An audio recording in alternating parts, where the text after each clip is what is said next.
Everyone, say hi. Yo, what up, Tanya? Moments from now, Nodirbek, Abdusattorov, and Fabiano Caruana will step into the play zone.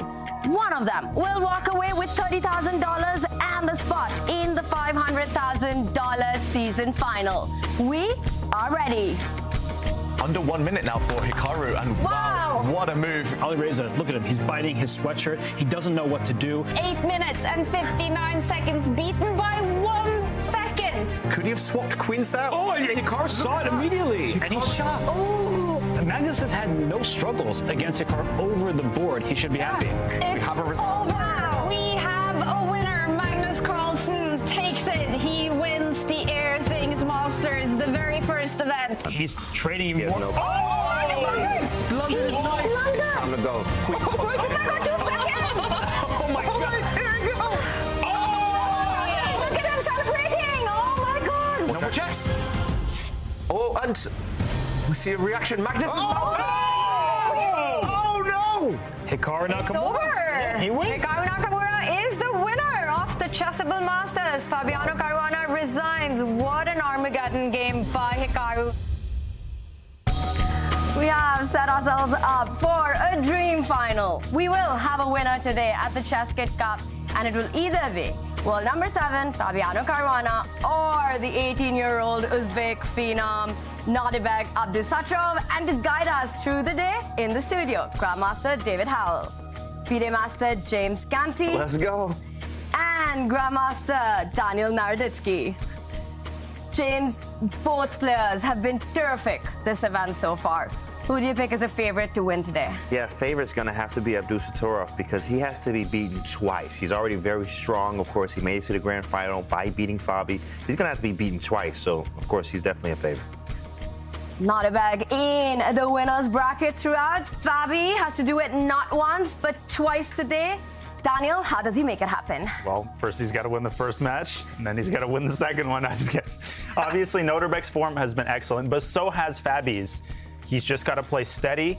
I mean, he's won all of the Armageddons that he's played, so he's performing really well under pressure. He's got to get lucky. Obviously, Nodirbek in his current form to be beaten twice, Tanya, that will take a Herculean effort. We'll see if Fabi has it under his sleeve. Fabiano Caruana doesn't have to look too far for inspiration because the kind of chess that we saw from him yesterday was absolutely incredible. David, what did you think of his form? Fabi was good yesterday, but there were 1 or 2 shaky moments. He had to progress in Armageddon in both of his matches. So Fabi looks fantastic. He looks great, but he needs to hit an even higher level today to take down Abdusattorov. What a big match this is going to be. And Fabiano Caruana had some big moves that he played on day 4. And this day started with the losers semi-finals. Fabi and Jules Moussad fighting it out to make it through to the losers final. Feels like a masterclass from Fabi. This is strategic dominance. This is just strategically winning position. No tactics, nothing flashy.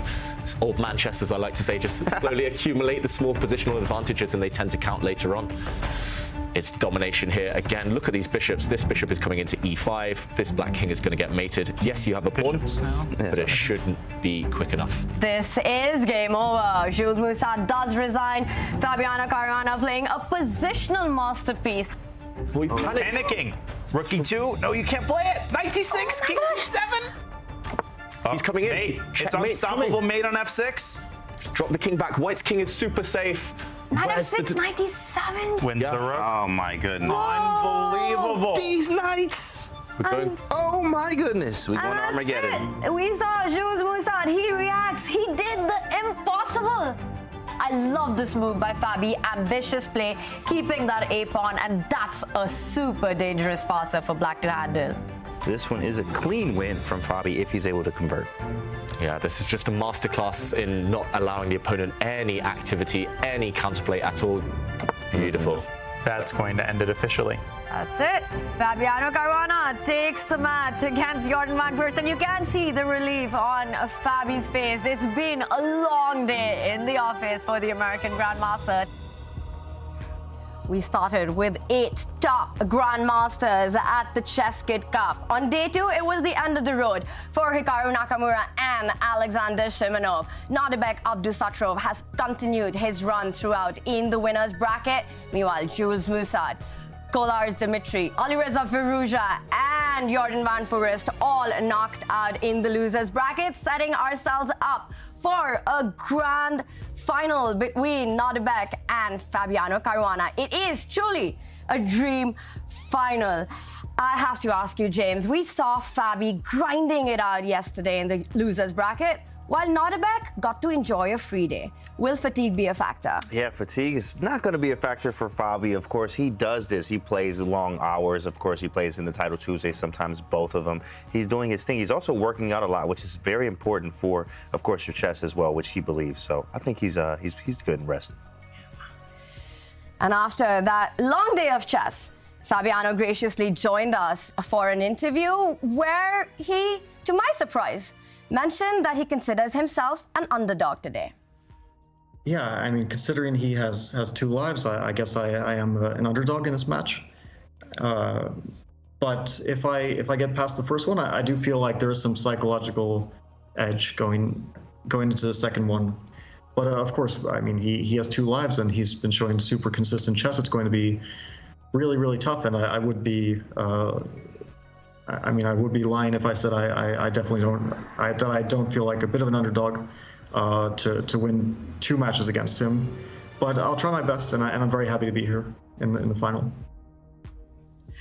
The players have to play their best chess today. And if you have been inspired and want to improve your chess performance, Airthings is here to help. One of the ways to do it is to make sure that you have great air quality, and you can send us your best photos of watching the ChessKid Cup to get a chance at winning the super sleek Airthings Black Wave Plus device. Use the hashtag ChessChamps, and at the end of the show we will be announcing a winner. We can't wait to see your selfies, so send them to us. And also, we can't wait to get the chess action started. It's not just Division 1, but the other 2 divisions as well. It is the grand final, and as always in the studio, Grandmaster Simon Williams.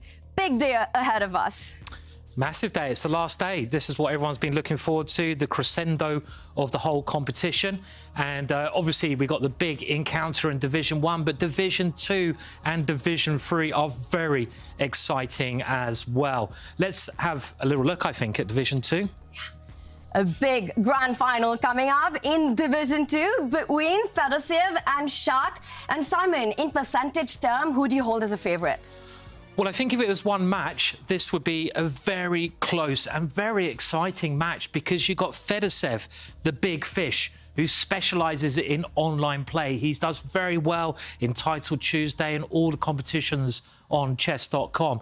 But then you've got the Shak monster, the destroyer of kings. I'm just going for that Game of Thrones kind of like, acting role at the moment. And this guy is good. He's really good. I mean, he's been one of the best players in world number 2. He loves attacking. If he gets the kind of position where he can attack, he could well win this match, but he needs to win it twice. Fedorsev has won all of his matches so far, so he's in the winner's bracket. So he's definitely favourite, Fedorsev, but Mamedyarov got to come with the attack to try and level it out. Well, if Shak plays his kind of chess, we're all going to love it, not just in the studio, but of course our chat as well, because it means fireworks on the board. Now, Fedorov has been in the winner's bracket throughout. Shock, rising like a phoenix from the loser's bracket. What does he do to take down one of the most on-form players in the circuit?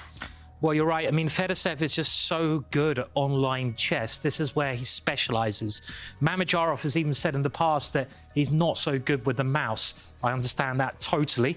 But Mamedyarov is one of the most imaginative attackers that the chess world has ever seen. So Mamedyarov has just got to get the right positions. He's got to get positions which are messy, which he can attack in, and which he can enjoy playing. And if he gets those kind of positions, he could well win this match. But I think whatever happens, it's going to be a very exciting tactical affair.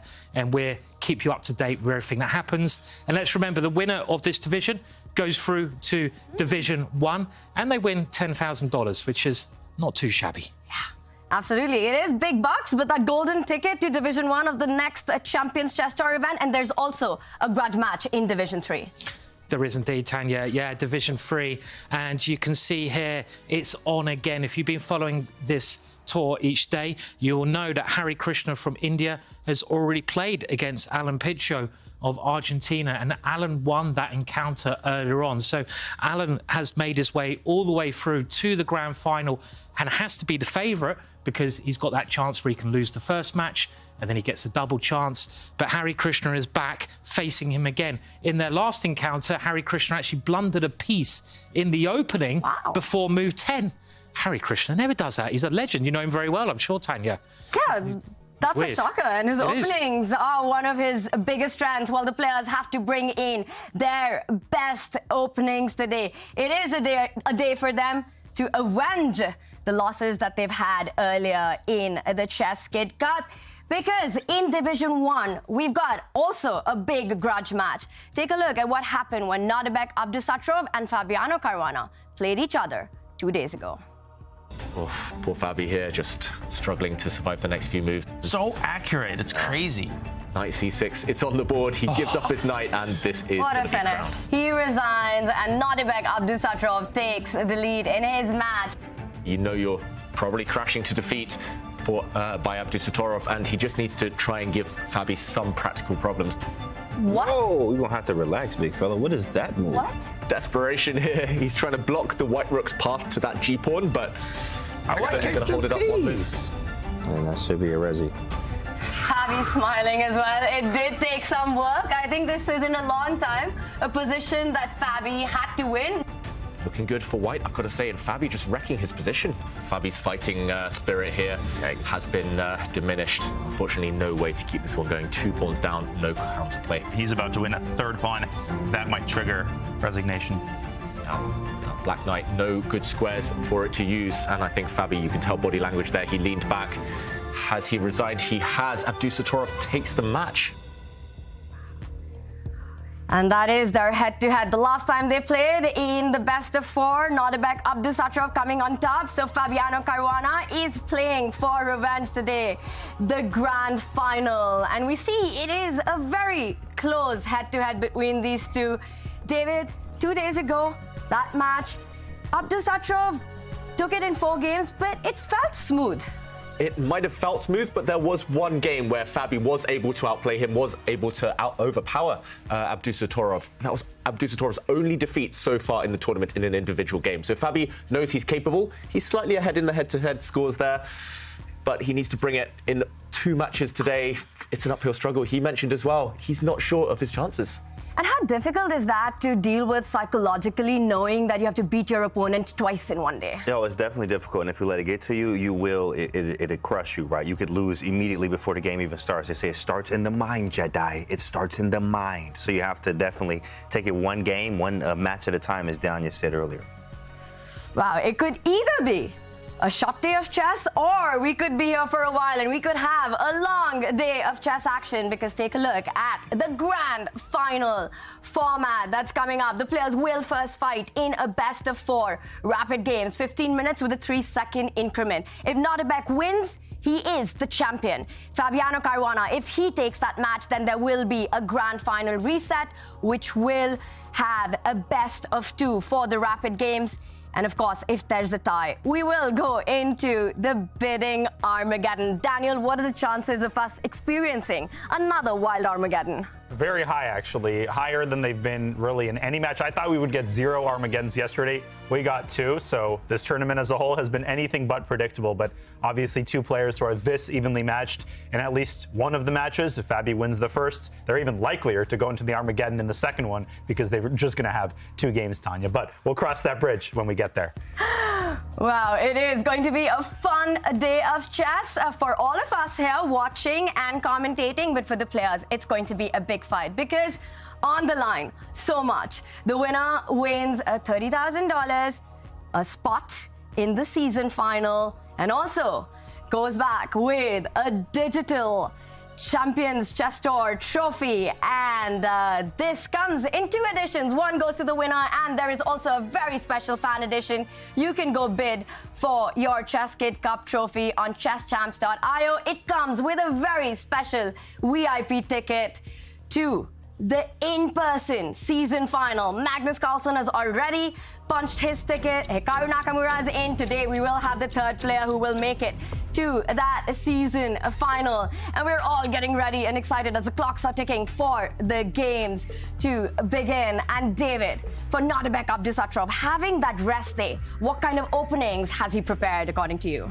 Well, I think he's going to just stick to his style. The way he beat Fabi earlier in the event was with some very classical openings, normally a spin on, for example, the Catalan or kind of Queen's Pawn openings.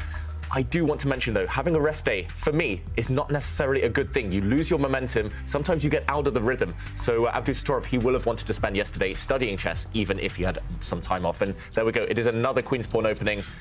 Which line will he go for? Do you think Fabi's going to come better prepared this time, Daniel? Probably is, and big question now, what is Nodirbek going to play? He's shown an affinity for the Catalan. This time, he goes with the 2 knights, and we have a Rogozin in opening that Fabi, I mean, you have to know this opening well if you are to cross 2750. It's like a rite of passage. Whoa! Bishop d2. What? He's just gone back. He's moved the bishop twice in a row. He's given black a free move. What is this? Dingley Ren's like, hold my beer somewhere. Mr. H3 Dingley Ren. This is what Nodirbek was doing on his free day, on his rest day, preparing this. Well, I'll tell you what Fabi has done. He's back with the exact same sweatshirt that he was wearing yesterday. Is that superstitious, lucky Fabi? You know what? In a way, it can be. Sometimes it is, or sometimes you're just like, this makes me comfortable, right? I actually had one that I gave away because I lost 2 games in it, and I was like, you know what? Stupid sweatshirt. I don't even want to wear this. It is 81 degrees in his room, and he's wearing a sweatshirt. That guy is a madman, even by my standards, and I like it really warm. Wow, Fabi. Wow. 27 degrees, I apologize. Forgot where I am. Celsius. Still in Oslo.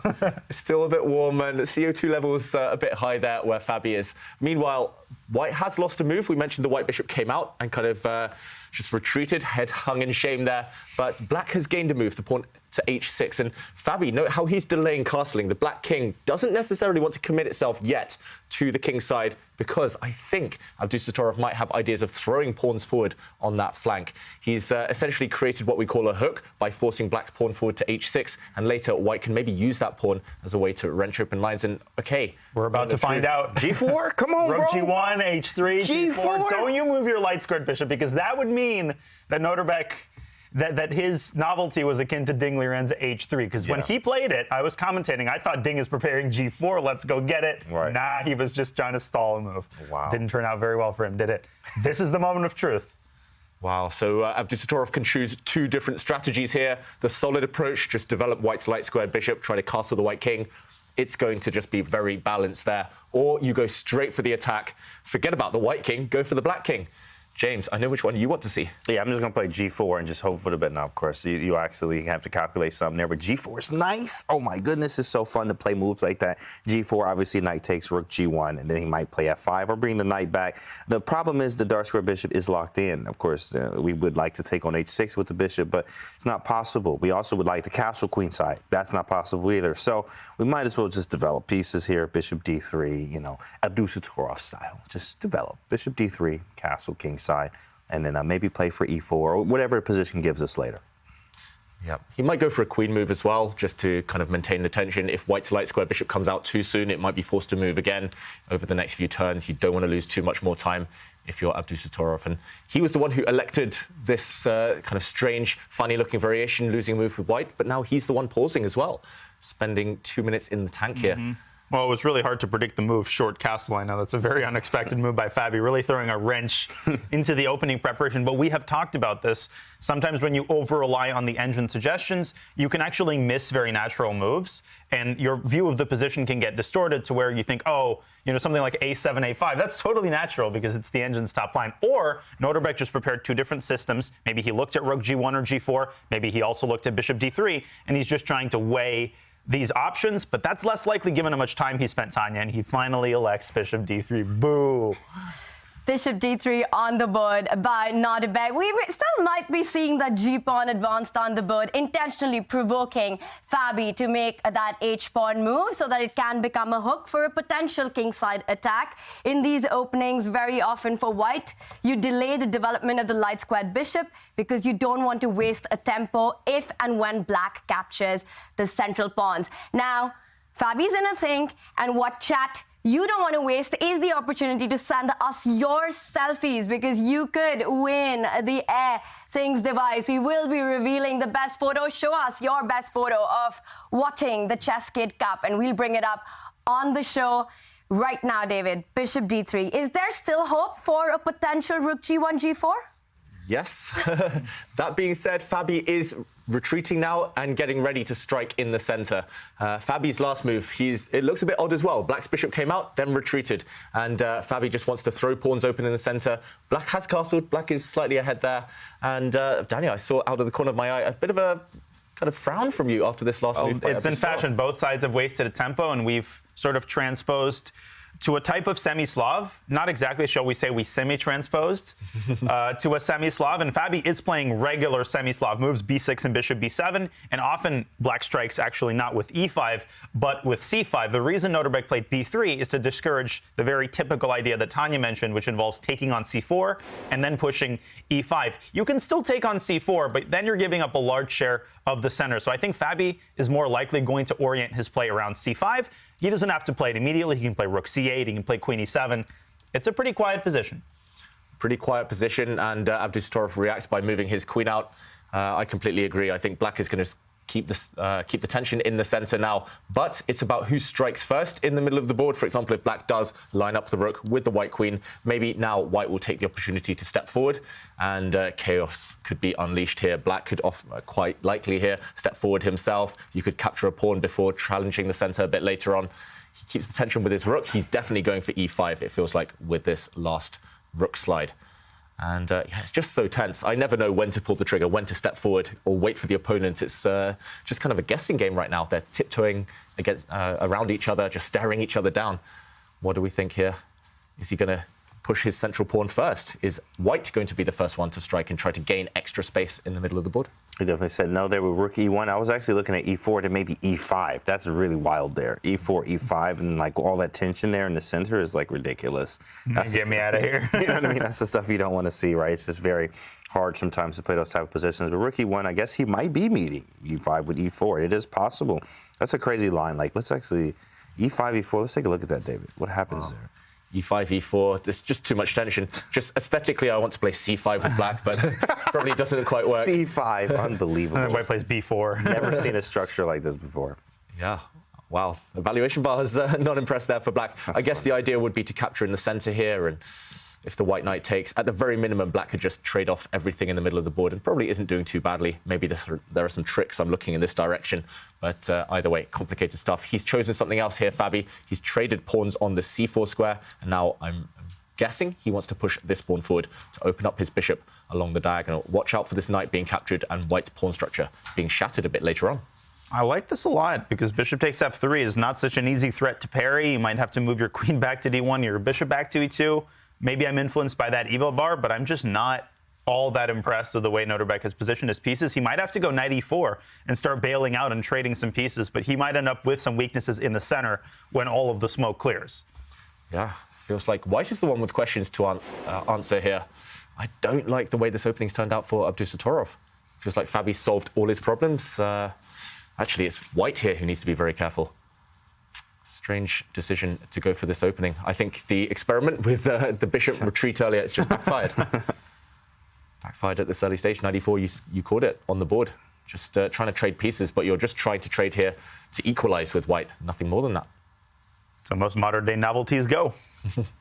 Wow, is Abdusattorov already trying to fight for equality here? That's quite a surprise out of the opening. Yeah, I mean, bishop g5, bishop d2. I thought if he had gone rook g1 and g4, maybe he's saving that for Norway chess. Remember, he has a tournament to play, so he's not necessarily bringing his A game in the opening.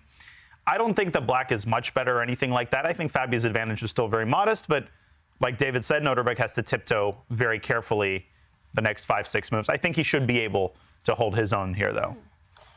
And having this big tournament coming up, Norway Chess, it's an OTB event over the board, but you also have this grand final, right? You are looking for a ticket into the season final. How do you sort of balance that in reserving maybe some of your prep for the big games at Norway Chess, but also this one?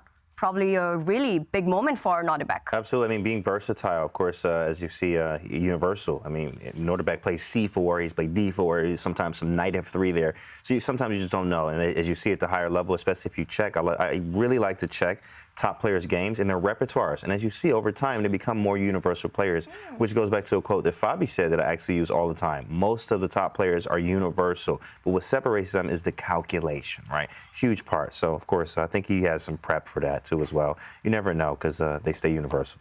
Yeah, calculation over everything. You mentioned universal. We're seeing trades here, and they were talking about the styles of these two players. It just feels that both of them are very universal. They can play any kind of positions, they find their dynamism, and is it fair to say that their styles are quite similar to each other? Possibly. They certainly don't have too many weaknesses in their game. And, of course, Fabi, one of his main strengths, opening preparation, calculation. Abdusattorov, I think what's so impressive about him is that at such a young age, he's still great in the endgame. He's still great in slower positions. How do you target players like this? Often when I study top players or when I study my future opponents, I'm looking, okay, where can I find holes in their game? Against Abdusattorov, the answer is no. You just don't find any holes. So that's why it's hard for Fabi. And these games will be decided by tiny little margins, tiny little errors here and there. Yeah, hard to predict. And maybe time scrambles will be decisive in this one. Nerves, yeah. But Abdusattorov, his nerves have held up throughout the entire event here. And I just want to say as well, Fabi's last move, I really, really like. Fighting in the center. White's queen is going to get kicked back in the near future by black's rook or by the black knight. And yeah, white has some big decisions to make strategically. I think actually some really difficult, horrible decisions to make because you're going to end up with a bad pawn structure. Excellent move. I'm on board. Very instructive move. A lot of players would reject this out of hand because of the fear of allowing a protected passer. White has d5. But Nodirbek has seen one step further. Calculation over everything. Knight comes out to f6, kicks the queen out of e4. The queen is replaced by a pawn. Once it moves back, black plays e4. The knight has nowhere to go. It has to journey to the edge of the board where black can play queen d7 and then pick that knight off with g5. This is not an option. Nodirbek might be close to lost in this position. And so he's elected to meet fire with fire. Queen drops into c6, and we're going to get some tactics here. Or we're going to get a trade of queens if Fabi plays queen c7. Yeah, I guess he doesn't want to. This is like a last resort, trading the queens off because white might find some safety there. Doesn't look too bad to me, swapping the queens off. The other option, maybe just defending this bishop with the queen the other direction. How does white meet this one? Still the same threat of pushing this pawn, trapping this knight now. Spicy. Spicy it is. Yeah, do you have to maybe just trade everything off of your Abdusattorov and hope that you're not suffering too much in a position like this one? Feels really pleasant for black, to be honest. White has isolated pawns over on this side of the board. Black has some tactical ideas against the white king, maybe on this vulnerable square. Temporarily, this bishop undefended. Yeah, I think I would keep the queens on. How about you guys? Yeah, definitely want to keep the queens on here. I definitely want to keep the queens on if I'm black. I mean, I definitely have the initiative. It's just practically, it's just like, yeah, everything's equal. It always is equal. Everything's always equal. But it's always practical chances. I'm playing a human here, so I'm playing Abdusattorov. And I want to keep these queens on the board because your pieces are kind of weird here. The bishop on d2 is kind of strange. e4 is coming. The knight has no squares. Queen e7 definitely makes some sense, but I think he's just going to trade everything off, right? We only have a choice of queen c7 or e7. Is there like a bishop c7? Like, what does that do? Bishop c7. Yeah, makes some sense definitely. As well. definitely, yeah, it's playable. Opening this one up, maybe hitting the white queen a bit later on. Either way, lots of tempting options for Fabi, and he's in the tank now, just pondering how to proceed. He knows that he's definitely not in any trouble as black. He's the one putting the pressure on, so he's just kind of weighing up what's going to cause Abdusattorov the most stress in this type of position. He does choose to keep the queens on. Nice. And look at that, we've got our first photo of the day in, and sending us how you guys are watching the ChessKid Cup. Keep them coming, and we will pick the best photo, and you will win an Airthings device, so you can monitor the air quality to improve your chess performance. And so far in this matchup, it looks like Fabiano Caruana is so ready for the fight with the black pieces without any trouble at all. He has equalized out of the opening, and the pressure is on Nodirbek. But a big decision there by Fabi to play e4 and fix the center. What do you approve of that? It's hard to say. I mean, e4 isn't as strong as it would be when the knight had to go to h4. Now it can drop back to d2. So the point isn't to target the knight. I think Fabi is actually thinking in rather violent terms about a potential kingside assault with queen to h4, because white doesn't have a lot of pieces on the kingside. Now, queen h4 immediately drops the knight on d7, so that has to be factored in. Maybe knight d7 to f6, but it's a positionally risky idea because you've given up some control of the center. Hard to say whether I like it.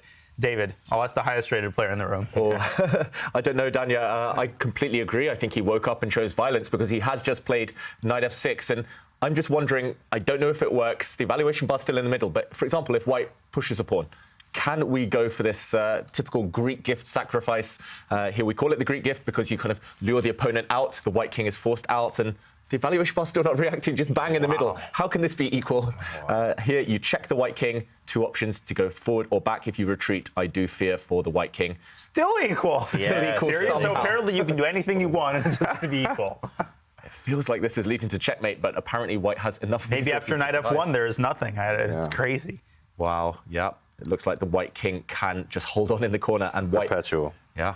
White saves the day. It's just going to be a repetition of moves. No way to win this one. But you need nerves of steel to even consider allowing the black queen and knight into your camp. I think Abdusattorov might be inclined to just push a pawn forward, for example, to stop the black knight coming in. But yeah, either way, difficult decision right now. Huge threat, potentially, at least in practical terms. And there we go. He does prevent that. He rules out all nonsense. He pushes h3. But then once again, that is a pawn move. And for all the chess kids out there, once you push a pawn, you can't take it back. This does invite Fabi to set up a battery along the b8, h2 diagonal. So there are still attacking possibilities with the bishop falling back all the way next to that rook on the queen side, and then the queen lining up. Now that he has very nicely developed the queen side rook, is that a plan that could cause some trouble to white? Yeah, absolutely. The only problem is that white's knight can drop back to f1 on demand and defend the h2 square. But when you do that, you also loosen your grip over the c4 pawn. So black could actually consider c takes d4 at some moment when the knight has dropped back. Of course, the queen on a4 also protects the c4 pawn. So yeah, the jury is really still out on whether this attack is successful. I'm a little bit skeptical, I'm going to be honest. I feel like black might just not have enough material to make tangible things happen. But, I mean, that remains to be seen. The eval bar is still in moderate approval. Approval rating at like 40%. Yeah, it's just really hard. Do you commit to that kingside attack? Wow, Fabi kind of contorting himself here, retreating the black knight, maybe aiming to come forward and going for some sacrifice later on. He's opened up the diagonal for the queen to get towards the white king. Yeah, I think he's going for that attack. He really wants to strike now and force that reset later in the day. We could be in for a long day if Fabi does checkmate the white king in this game. Very fancy. I mean, he might even start with queen h4 first, then knight g5 too as well. I mean, just to put the queen in positioning to be ready to sacrifice, and then follow up with queen h3 with a very nasty mating idea. Of course, the knight can swing to f1, but then in that case, we have rook e6 over to g6 because everything's just opened up there. Pretty nasty stuff there. Queen h4, knight g5, sack rook e6, and you could be mated very fast there. There's not a lot of pieces for white on the king side, so definitely I see this nasty little attack that Fabiano's trying to cook up here with this fancy move, knight h7. James, with some interesting attacking possibilities that could appear in the next couple of moves. I have to say, throughout this ChessKid Cup, we have been seeing this very direct approach by Fabi. As you mentioned, David, waking up and choosing violence. Is this a Fabi 2.0 that we're seeing over the last couple of months? I think, yes, he's figured out that that is the recipe for success at the top level in rapid and blitz chess especially. We do say it's a cliche, it's kind of easier to attack than defend. And when the clock is ticking, when you only have 5-6 minutes left, it's definitely easier to go for the opponent's king, kind of one-track bind, rather than find these really difficult defensive moves that actually often here, for example, are just impossible to find. And Abdusattorov has pushed forward. Fabi, he's in that mood, though. He's in that zone. And it's brought him success. Why not go for the king? Maybe he's realized that that's the one thing Abdusattorov doesn't like. He doesn't like to be attacked. I don't think anyone does, to be honest. But I love being attacked, David. Speak for yourself, man. Right. But, wow, pushing pawns now. F5, and we're live. F5 and we live. Oh, for sure. He's very aggressive right now. You can feel the tension. You might even see him. It's a crazy move. But G5, G4, too? Is he really what he wants? Knight F5? I mean, Knight F1, now F4. Maybe not. I mean, it has to be correct. So maybe Queen H4 first. Rook F8. Yeah, he's definitely pushing F4. He's just all out Fabi 2.0 today, huh, Tanya? Jeez, the man woke up and chose violence today. He's very aggressive. This is a Fabi you don't see all the time. But it's a Fabi we'd love to see all the time. This is some amazing chess that we're seeing. Nodirbek, Abdusattorov in big pressure with the white pieces, head and hands. He's got to be feeling the heat right now. Yeah, and he's got nothing going on the queen side. That's the thing. Fabi might have to abandon the queen side because the queen will ultimately have to get involved, or not. He's just gone Rook F7, which is a multi-purpose move. The obvious intention is to double on the FL and do that F4 push and make it as strong as possible. But there's a more hidden intention, which is that when he moves the queen, the A7 pawn won't even be hanging. So there's just emptiness on the queen side for Nodirbek. His pawn on D5, Tanya, looks impressive, but it's completely blockaded by the bishop. I'm liking what I'm seeing here from Fabi, but the hard work of actually attacking remains to be done. This is the prep phase when everything's calm. Yeah, it's as if the board is kind of cut in half here. White has the pawn on D5, the protected pass pawn. He has more space if you think about the queen side, this side of the board, but nothing to do on that flank. Instead, it's the other side where white's pieces really can't kind of cross over. This white queen would love to be over here somewhere on the king side. Takes a few moves to do that, though, and huge threats already. James, you mentioned some pawn storms, throwing these pawns down the board. You could certainly imagine the black queen appearing. This pawn comes to kick away this white knight. Ooh. I just don't see anything productive to do for white. And if there's no plan, you're going to be in the tank for a long time. You're going to be struggling. Reacting in chess is the hardest thing. You're just giving your opponent all the fun. And there we go. The white queen was too far offside, not doing anything. So she's rerouting herself. And, yeah, she's coming back into the action. But she's beaten to it by the black queen. Yeah, I knew that move was coming. I mean, I was like, Queen D1, is that for Queen H5 after Queen H4? But that fails immediately to Bishop G3. So Queen H4 is a very strong move. You have to either move the knight. King H2, come on now. What are you doing? King H2 does not make any sense. Knight H1, we saw that yesterday. So Knight H1, probably not. The Bishop takes G3 is happening. Maybe he might just give the pawn up. Yeah. That's what you're thinking, Tanya? But Fabi might not take it. Fabi's next move might not even be Bishop takes G3. It might actually be Knight G5 followed by F4. Oof. So I'm struggling to figure out any sort of defensive construction. James, yeah, this Queen H5, Bishop takes G3 line, super important. Otherwise, Black's queen would have been kicked out of the attack. Yep, this would win a piece for Black. The knight would drop because the white queen would be undefended and, yeah, nothing else to do. I don't see any moves here. If you retreat, as you mentioned there, James, to any other square, then bang, there's going to be a sacrifice on this square. Things are going to open up. One of the black rooks is going to swing over. This is going to end in checkmate. It's almost guaranteed at this point with so many attacking pieces for black. Can we see the eval bar? I mean, not eval bar, but the engine. Like, what does the engine do here? What do they do? Let's pull up the... Probably some outlandish move like Knight H5. It's exactly right. First it move, always is. Knight H5. Oh, that actually is the second move. First move is Queen E2. Give up the pawn. Second is Knight H5. Wow. First move this one, but that does nothing pretty much. Come on, bro. What is that exactly? Yeah, I guess the idea behind Queen E2 is you're hoping, as you guys have been alluding to, that black gets greedy and grabs this pawn, and then maybe you just offer a trade of queens and you say, OK, I'm a pawn down, but in an endgame, this might be a nice kind of ace card up my sleeve for later on. Right. But, yeah, that's incredibly hard. And just to show the other move mentioned there, Knight H5. Man. Rook C2's mentioned. That's a nothing move. Not going to happen. Knight H5. What is the plan, though? I don't see it. If I just kick you away, I don't really want to touch pawns on the... Probably Knight F4? Maybe Knight F4, yeah.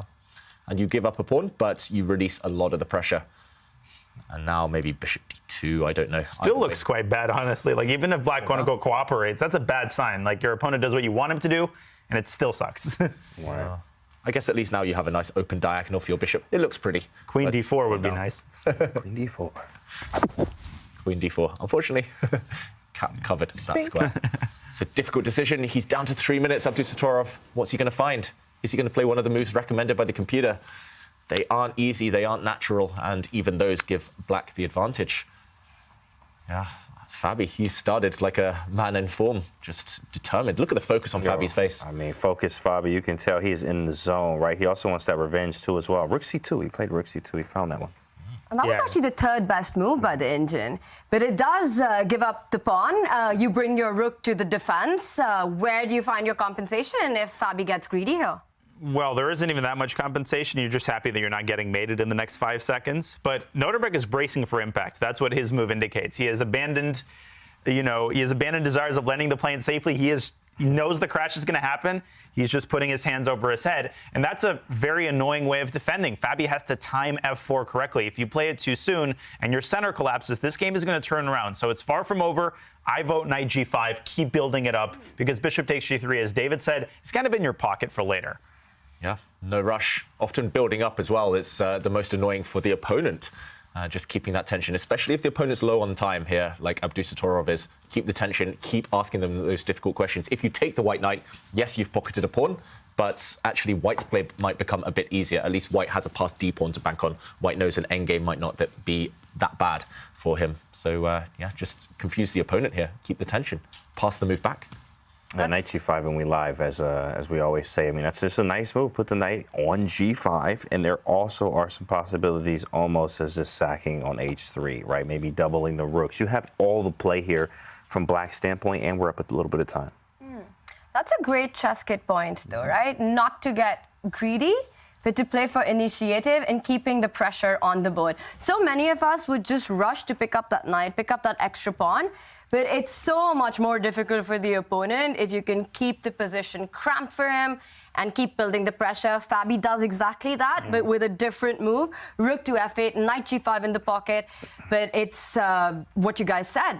Not to give up that strong bishop on d6 just for a pawn, because it's way worth more than that. It blocks that d5 pawn from going forward ahead on the board. And he's reaping the rewards of it already. Rook f1, not approved of by the all-knowing Silicon Fiend. Is it because of knight g5? Knight g5? What do we think? You know, I also like this idea of just, yes, what's the best piece for white is the bishop. So even an exchange sacrifice is like rook f6 at some point, giving it up, taking back, and just put another piece on the fire, which is rook g6. But of course, that's extreme. It's not necessary, but it's definitely possible. It tells you everything that is in his position right now. Eval Bar jumped after rook f1. Guys, what are we thinking here? What is the move? I just can't Knight g5. take my eyes away from it. That square is like, it has to be. Just do it, bro. And Yeah. he's done it. Knight g5. The move. He's done it. It's on the board. But what is the idea behind Abdusattorov's play? I, again, just don't see any moves for him. Everything back. Ooh, retreating. Looks like Fisher Random Chess now with all your pieces on the back rank. Is it time for f4? Is it time? f4 takes. I mean, you got f4, rook f6. These are very good moves. And then you have to figure out what to recapture with on f4. Also a difficult question. There's a case to be made for rook f4, bishop, or even queen f4 loads up the battery and threatens queen takes g3 ideas. So, Jeez. yeah, maybe. Nice. It's disgusting. Yeah, I mean, just bishop takes feels nice. I mean, you're threatening to take here. The white rook is a It's the target. same idea, except there's no queen sacrifice. He's played it. He's breaking F4. through. Looks so beautiful for black. Everything is perfectly positioned. If you just compare the activity of the pieces, white's pieces, sad, stuck at home. It's as if they just forgot to wake up today. And black's pieces, they're out, they're fully dressed, they're ready to party. And the breakthrough has happened, and it's happening powerfully now. I can relate to the white pieces. Me too. I think any chess player can. Yeah. So if taking it is so bad, then, you know, what else do you do here, in fact? Knight h5. That was the move from before, but I mean, it feels like as a human here, practically, you got to get rid of that pawn. Did you see how the eval bar was almost, you know, the entire board was the eval bar for black after we looked at a sample line after pawn takes? I mean, it's really bad for Abdusattorov here as he's getting lower on time too as well. This is like a 1-0 or 0-1 for Fabi here. Wow. It's really starting to feel like that. If the knight was to fall all the way back to that square next to the king, we might be seeing some sacrifices already with the knight taking that h3 pawn. I think you're absolutely right, James, that white cannot let the f4 pawn survive for too long. With all these threats of a sack on h3 or the pawn moving one step ahead to f3, this is looking very bad. And how smooth and flawless has Fabi made this look? It's like a symphony orchestra. It's like, you know, you bring all the instruments to the king side. The way that he's coordinated his piece is really beautiful. Every move played with intention. First rook f7, then queen h4.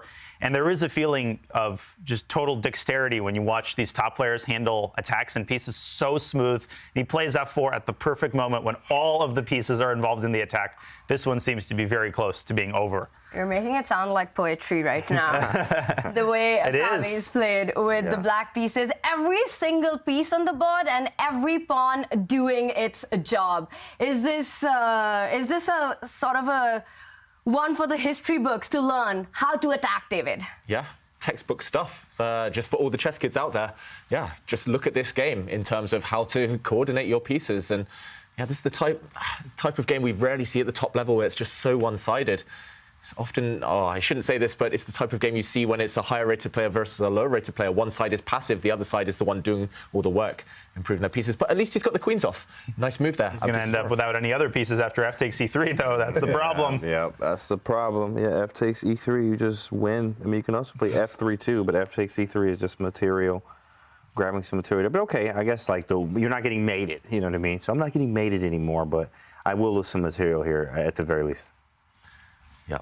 But at least, yeah, that's step one. Don't get checkmated. Don't get checkmated. That's the only way to have any chance of winning the game, by not getting checkmated. I don't know what he's playing against f takes e3. There is bishop c3, but then black can take on f2 and deflect the king with bishop to h2 winning in exchange. So I think Fabi is asking himself the same thing. Maybe h4 by white to chase the knight away first, but I don't see what that changes, even if the knight hibernates on h7. And Fabi, he's come to the same conclusions, and h4 is the idea, but this doesn't change anything.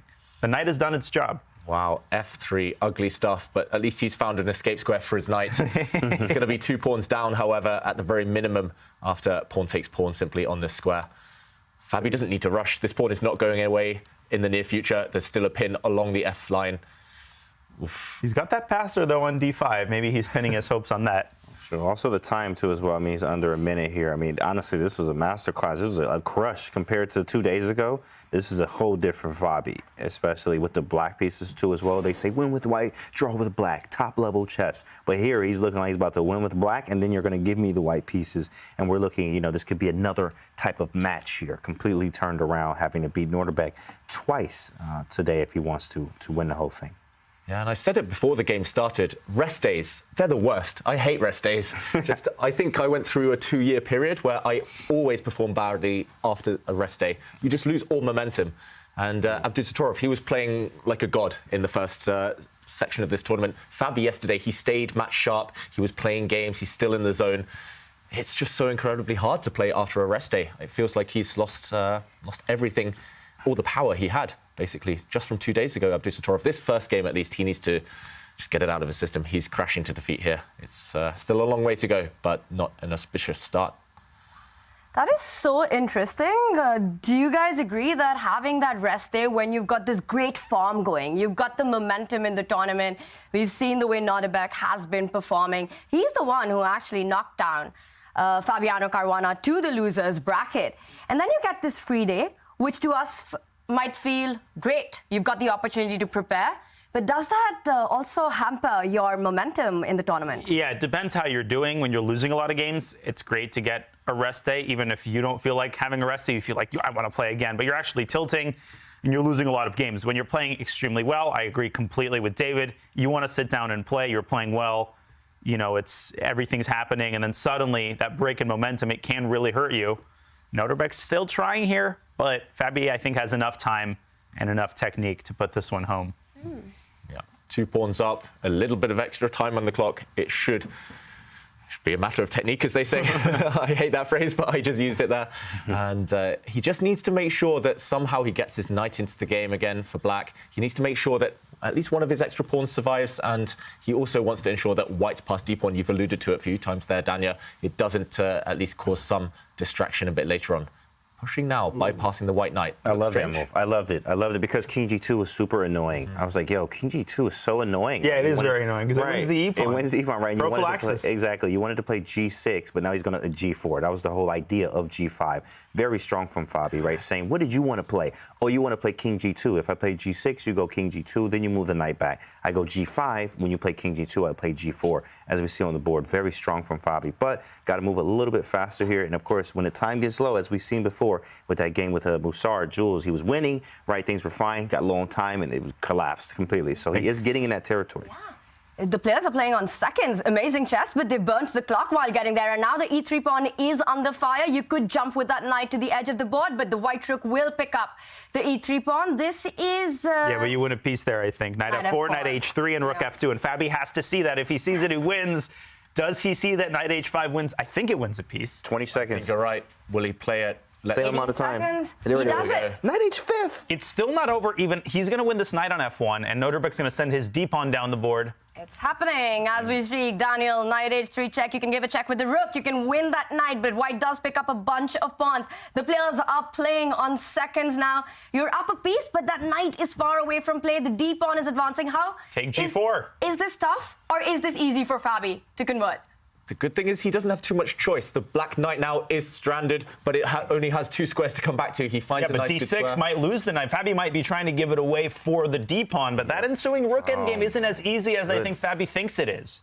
Ooh. Yeah, practical, this is tough. He was just in this situation with Jules. The 2 knights and the rook, trying to figure it out, trying to be accurate. Oh, snap, I'm in time trouble. I lose, right? Now here, okay, losing is a hard one. It's going to be very hard to lose this white. With black. But, of course, winning is definitely difficult with, look at this, under 10 seconds now. King F7. 8, 7, Nodirbek has to make a move, and 5. You just give the knight back. And now we're in a rook game where it might be equal. Whoa! My the goodness! bar rises up. Yeah, but what does Nodirbek do? Because rook is coming to d4. This is actually almost impossible to defend. Let's see if Nodirbek can pull off the unimaginable, and he is, so far, making all the right moves, attacking the a7 pawn that we've forgotten about since the middle game. Yeah, spotting counterplay, going active with the white rook, finding targets. This might be an objective draw now. Yeah, that's going to be a hard psych blow. That's going to be a hard psychology blow. Now, of course, win with white, draw with black. Hey, if I draw, it is what it is. I didn't lose, but, man, I was winning. You know what I mean? And it's still not easy for white because rook b5 is met with c4, and there's a skewer on the 5th rank. Ooh-wee, cute. Threatening a maiden one, rook b8 check. Another one. And he's chasing the queenside pawns using the threat of checkmate to win Tempe. Amazing defense. Beautiful defense. Goodness. Yeah, he's going to hold. He's going to check and takes, and we have a draw here, guys. We have a draw on our hands. Oh. And now Fabi's the one who's got less time on the clock, losing a pawn after another pawn. A4 marches down, but this one will end in a draw. Is this one of the biggest turnarounds that we've seen? Close, very close.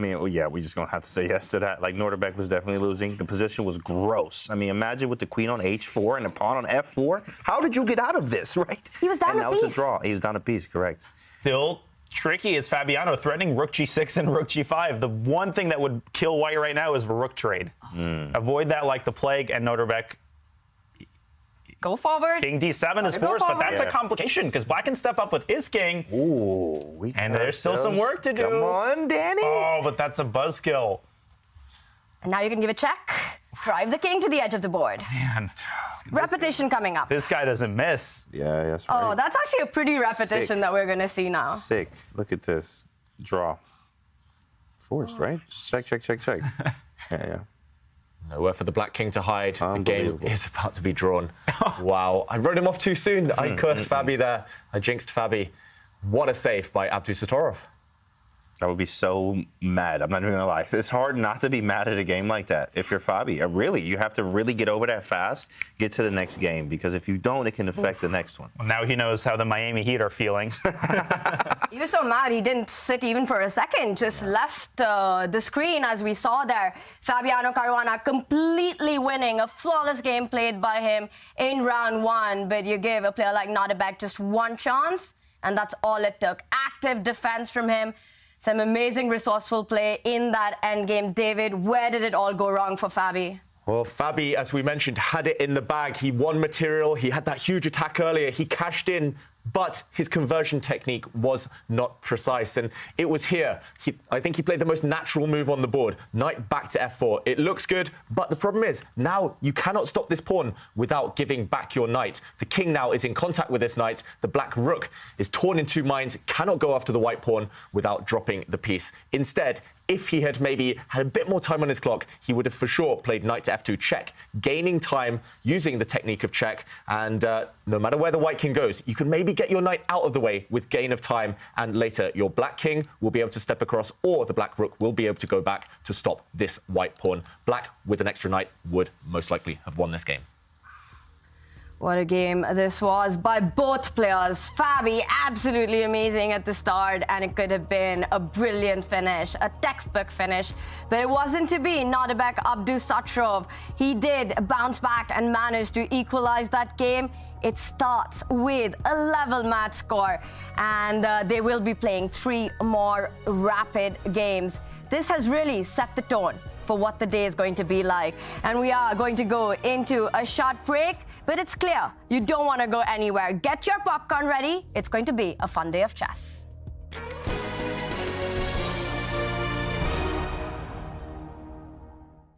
ChessKid is fun.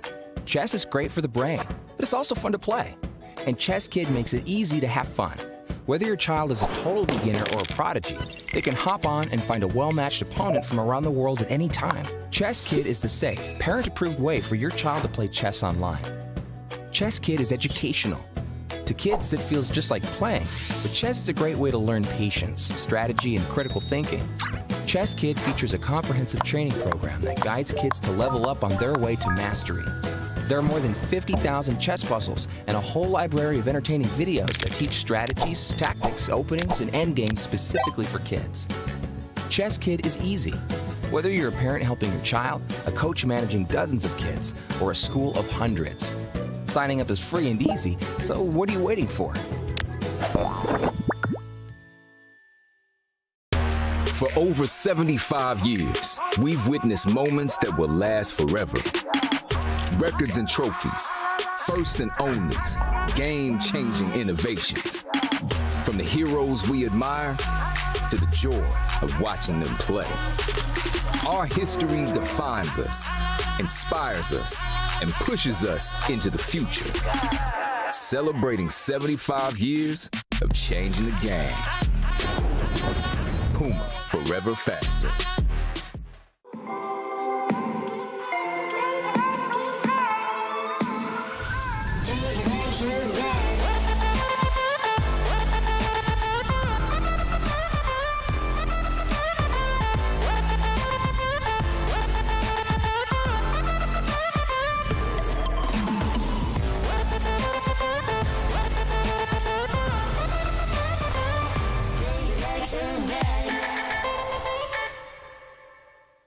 This Monday, May 29th, we kick off coverage of Norway Chess 2023.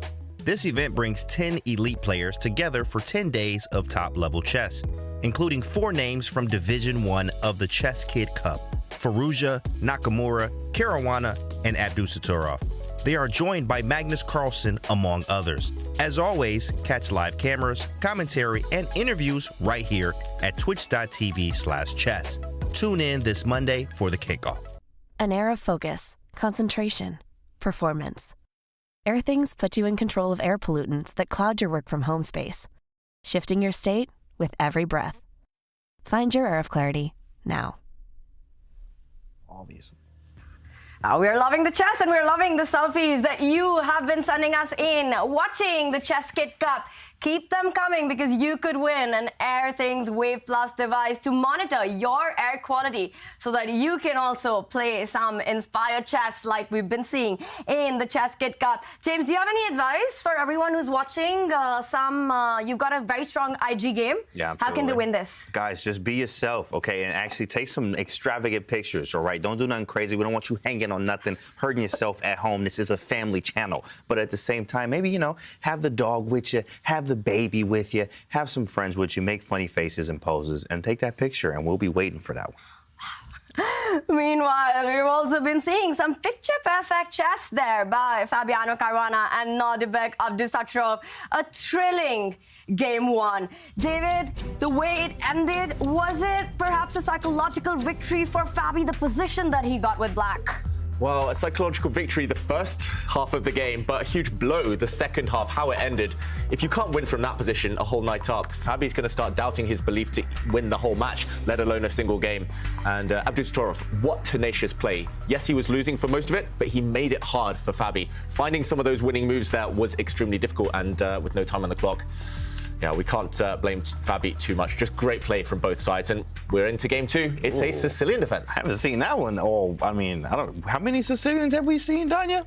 I think it might be close to zero, honestly. Like, maybe it is zero. Right. This might be the first one. But, of course, everybody's playing the anti-Sicilians. Like, it's ridiculous. Bishop b5. But, OK, now black does have a position here. I mean, pretty good so far.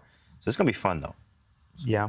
And Fabi is a well-known Rosolimo expert. The Rosolimo variation is denoted by bishop b5 against knight c6. And interesting, Nodirbek chooses a relatively rare line compared to the early g6 or e6. d6 is sort of third in popularity, but I've seen a lot of players playing it recently online, so maybe the theory has gotten more developed here. Yeah, and you mentioned he's a Rosolimo expert. This variation of the Sicilian was the kind of core of his opening repertoire at the World Championship match in 2018 against Magnus Carlsen. So this is some World Championship prep we're looking at in front of us. Fabi, for sure, has spent countless hours looking at a position like this one. So White's bishop has done a bit of a dance around the board. It drops back. White now is ready to advance in the center. White's d-pawn in front of the queen is going to step forward in the next couple of turns. And what does Abdusattorov have in mind there? I like this setup for White, I've got to say. It feels like Black has neglected development. Black is still 2 or 3 moves away from castling. Can White strike now? That's the question. It's a great question. I mean, d4, e5, d4 takes, maybe knight b4, but then I go bishop b3. And then there's some shenanigans right? that I'm thinking about. That's all I think about is what is the next trick? Rook takes c1 and knight d3. It actually turns out to be pretty good, I think. So that might be Fabiano's reservation of playing d4. He might also be considering a4. There's other things that you can do. You can play d3 if you want to be more modest, but you're showing that idea, David. You caught me with the word shenanigans. I have to put it on the board, Danya. Rook takes bishop. I must admit, I would have missed this one. I would have blitzed into the position and realized, whoops, I'm walking into a fork. It's, of course, not winning material for Black. You sacrifice the exchange to get the exchange back. But in this final position, you have to weigh up whether... I mean, it still looks pretty scary for Black, I've got to say, with the king in the center. But you have to weigh up whether you want to go for this mass series of trades. Interesting stuff, I've got to say. This position is hard to evaluate. Fabi's, therefore, wisely spending time right now. Do you think he's going to go for it? You mentioned other alternatives, just pushing one square, kind of calm, conservative approach, or this one as well. And these are all Ruy Lopez ideas. The position often resembles certain lines of the Ruy Lopez. If White plays d4, Black often responds with e5, contesting the center in his own right. And here, these positions, I mean, it's the same ideas, the same pawn structure as you would get in a Ruy Lopez. So Black has to be ready for that if he's going into this line. Yeah, we've seen so many Ruy Lopez openings, so many Spanish openings this tournament. No. Anything but this. You know, put your pawn on e6, man. Even when they start with the Sicilian, the most fighting opening out there, they somehow warp the position back to the Spanish. It's crazy stuff. Well, not yet. Fabi's still thinking. But looking likely at this point, Fabi needs to decide. Come on, d4, Fabi. Come on. Let's go. Let's go, yeah. That's a really long think. It's been about 2 minutes straight out of the opening with the white pieces. One of the best players in the world, but especially with the Rosolimo. This is Fabi's bread and butter, and he does take a decision with striking not in the center, but on the flank with the a4, so still keeping it flexible where he wants to push the d-pawn and when he wants to do it. Yep, he's trying to develop that white rook in the corner, which often takes too long to develop across the board. He's just trying to open up a file there in the corner. Makes a lot of sense. And, OK, no Spanish setup, at least not yet. We can keep commentating.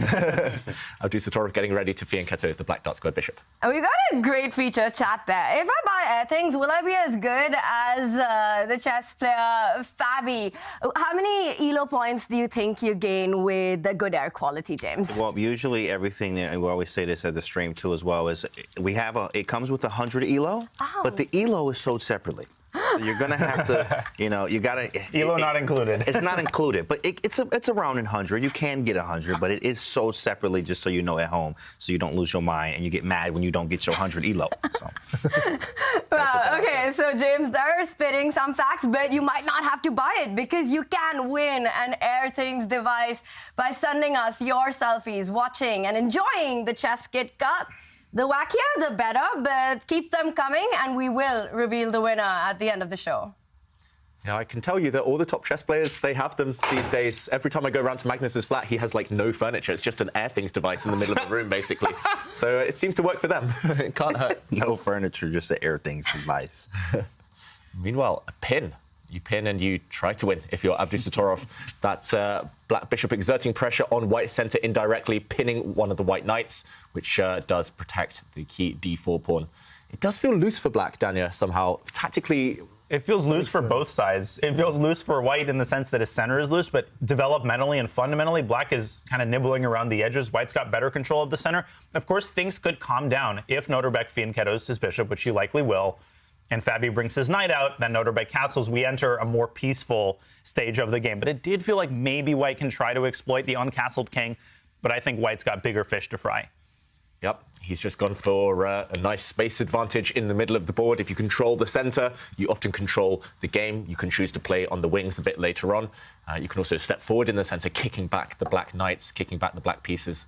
I like what Fabi's doing. He's kind of evaded this pin. There's several different ways to try and break a pin, but often the best is to simply protect the pinned piece, and that's what he's doing with those two knights right now. At the right moment, he's going to kick away the black light squared bishop, and yeah, it's yet to be seen how Nodirbek challenges the white pawn center. In terms of the opening battle, first game, clearly Fabi's side. Second game, I say win for Fabi as well in terms of the opening. Looking like black might have an uphill struggle later. The fact that he's even thinking and not castling his king immediately means that he doesn't necessarily like his position, Abdusattorov.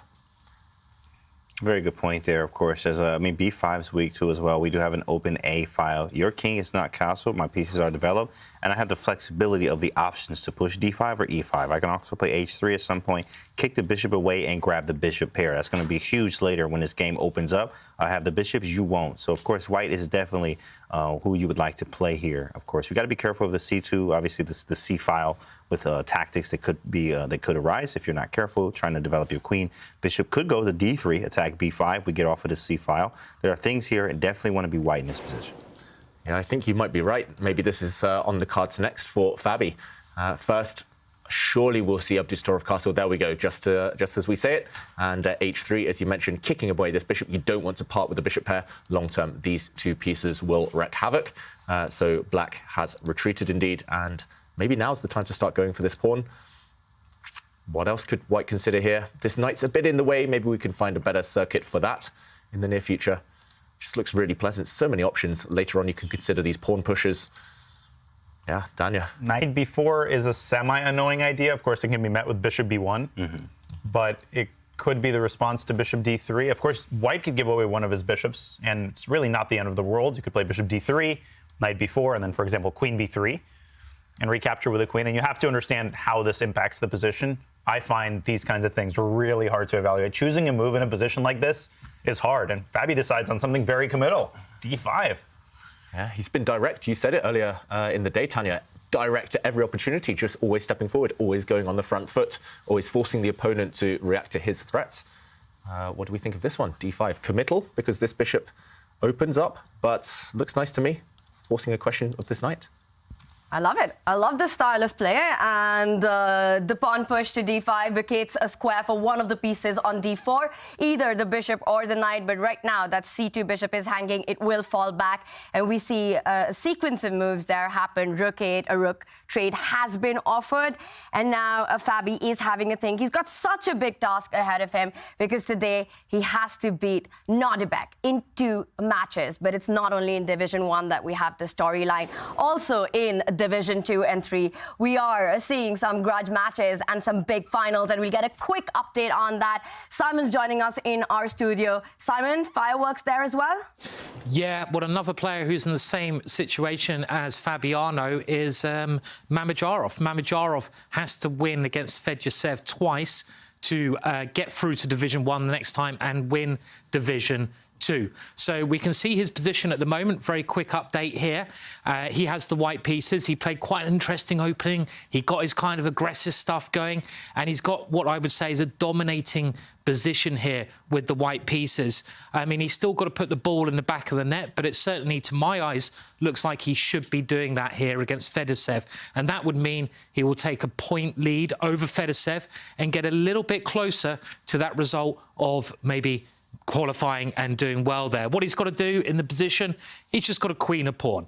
As simple as that, really. When you get to the ending, when you have an extra pawn, you've got to get that pawn to the other end of the board, make it a queen. It's also very nice to have the bishop in this position because the bishop works all around the board. It can work to the left, to the right, up and down. The knight is a short-range piece and doesn't have that flexibility. It has to stay in one area of the board to defend that area. So it looks to me like Mamedyarov will do well here.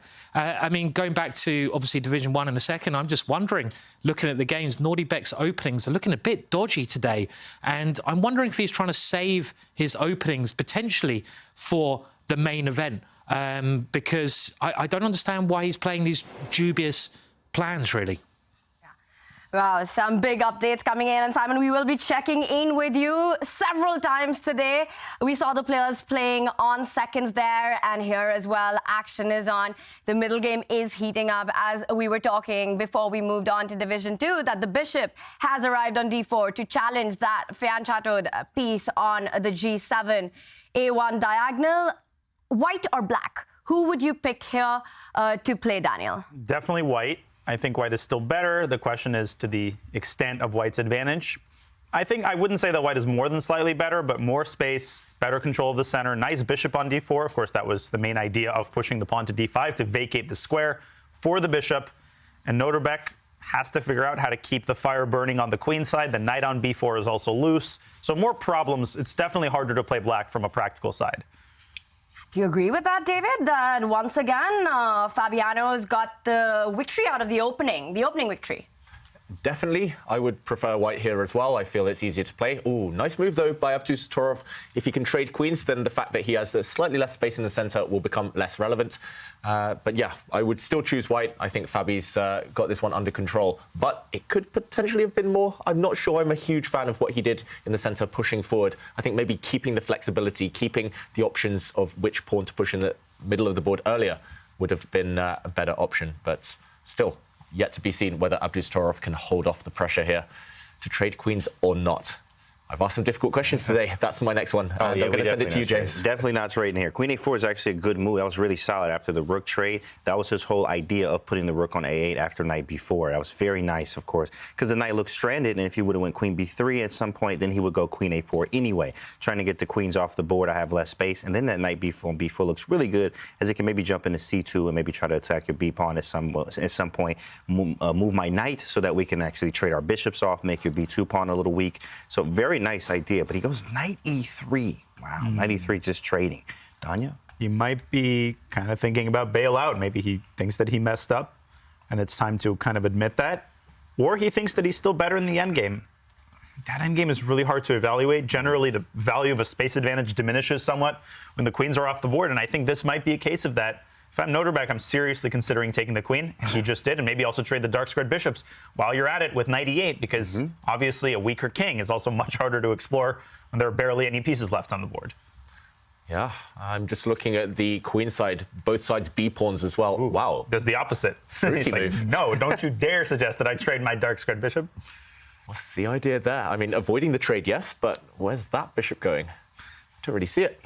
That was a strange one. Just chilling on h6. Yeah, that was definitely not on the radar. Bishop h6. Definitely wanted to trade the bishops. I mean, look at my bishop on d4 and yours on h6. Now, of course, we King's Indian fans, you know, sometimes we actually do play bishop h6 in many lines, but this one is not a King's Indian, and this is not the same. So I'm just curious to see what this plan is. He's going to show us.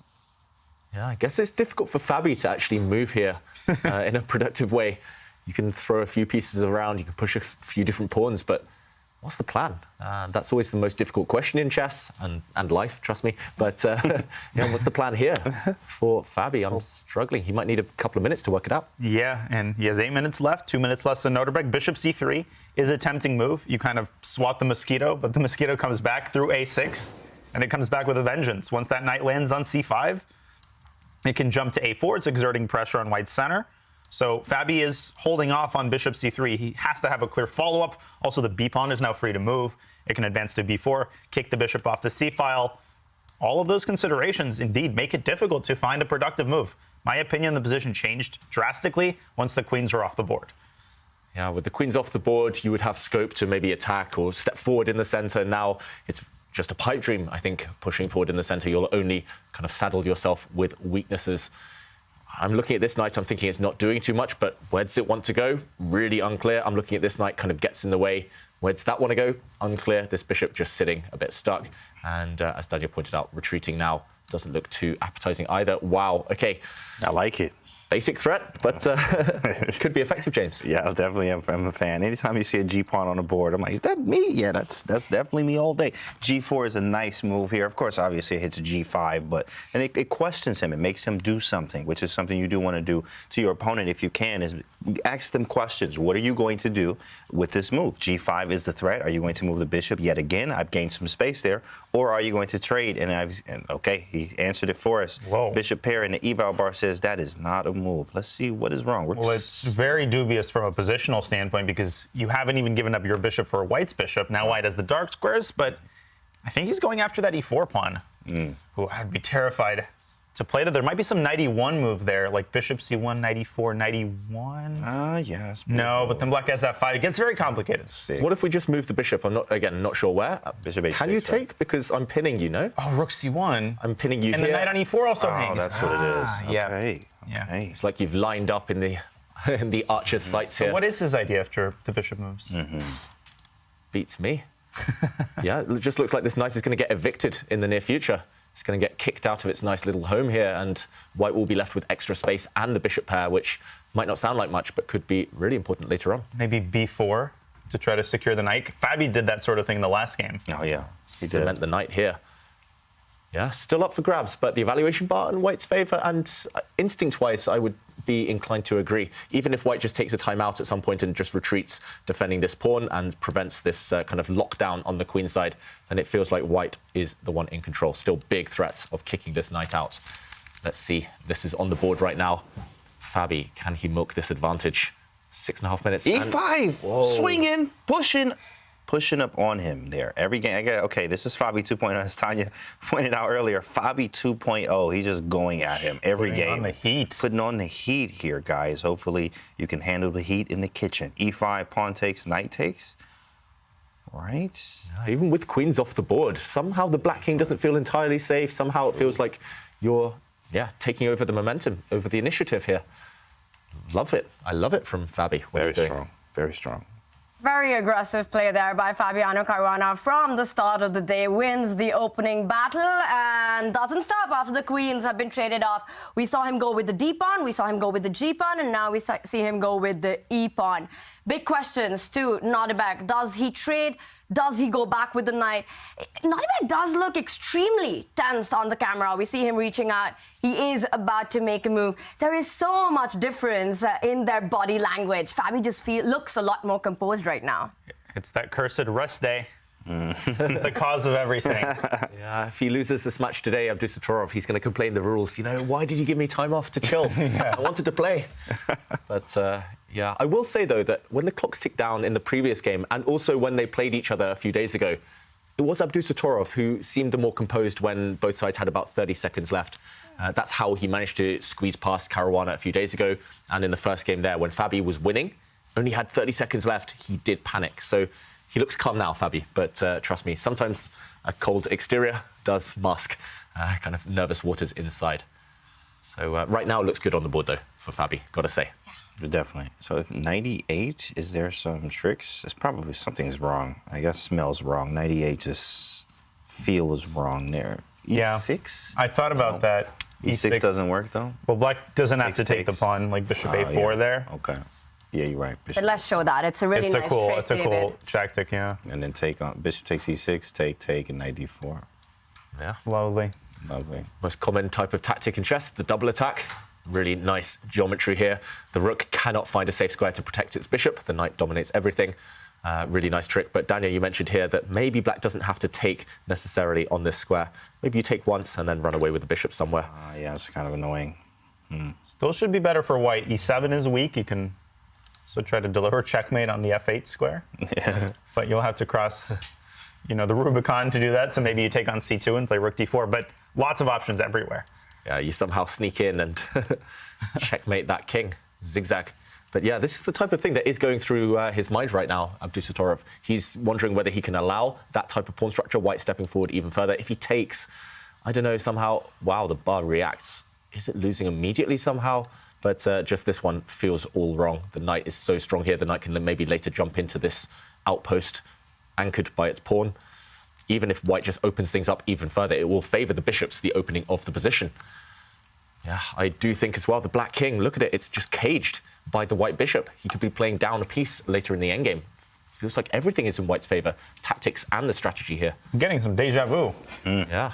Oof. Do you think there'll be another miracle escape? That's the question.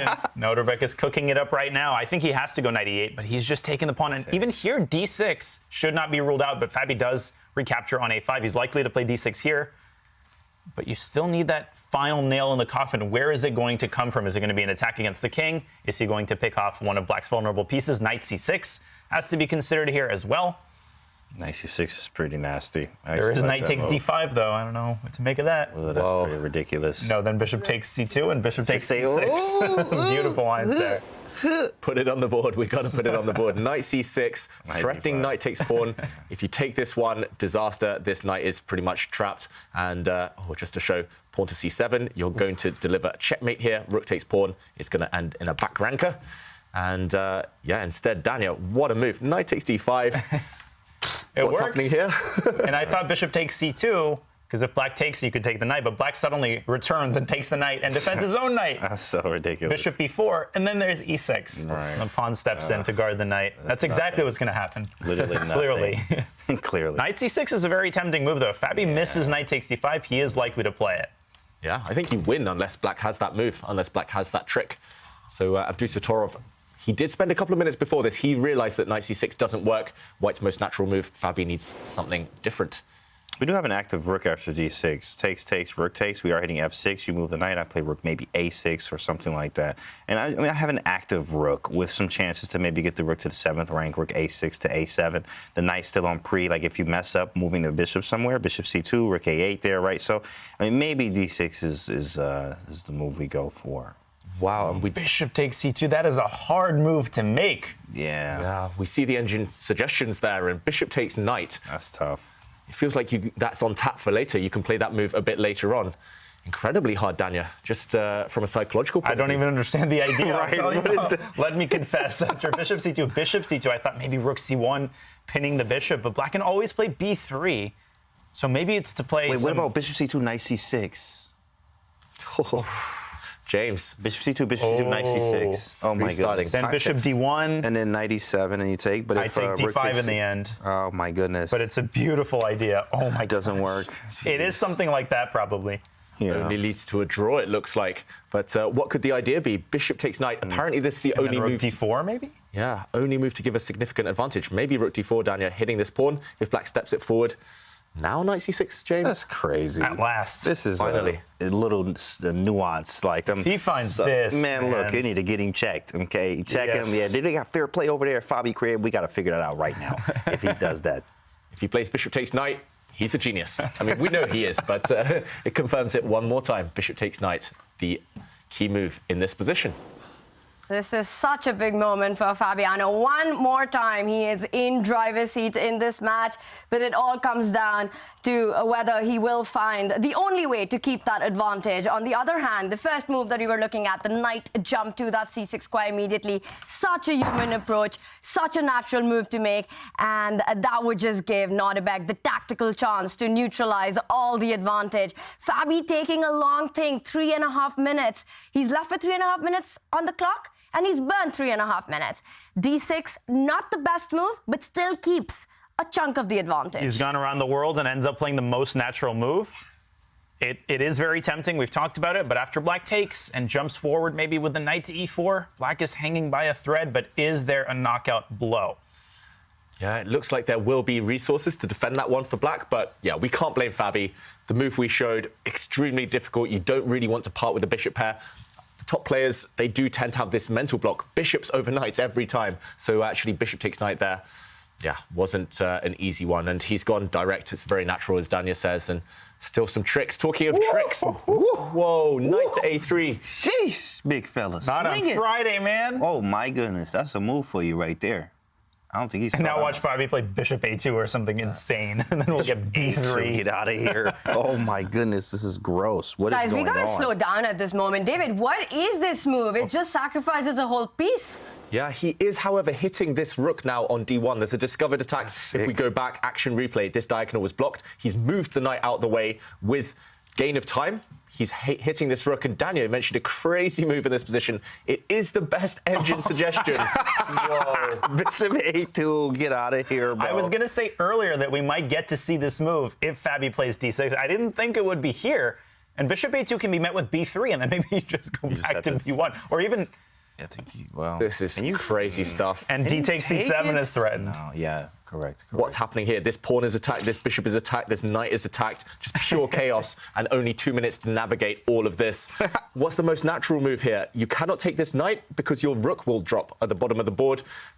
Can you move this rook? Feels like you don't really want to. You're protecting this bishop, you're protecting this pawn. Process of elimination. Actually, the second and third best moves here. Maybe a bit more, even more difficult, I was going to say. Knight c6, wow. Wow, knight c6, never going to happen. Lost your mind. The idea of this one, God. I mean, I'm not going to even explain. The idea, I guess, is to push forward and try to make a new queen, and the queen will checkmate the king, but this is never, ever going to happen. That would be the move of the year if Fabi drops his knight into c6 right now. I think he would move of the century. Move of the century. Wow, he moves his rook far more natural. But now black does have the opportunity, perhaps, to gobble up this bishop. But then pawn takes e7 or rook takes b4. What a tactical game. No queens on the board. This is crazy. But then bishop e8, rook d8. Oh my God. That just loses. What happened? And White will get to play g5 about 10 years later than we thought he would. And White will break through on the back rank here. This is what Fabi's banking on. He wants to break through to that black king.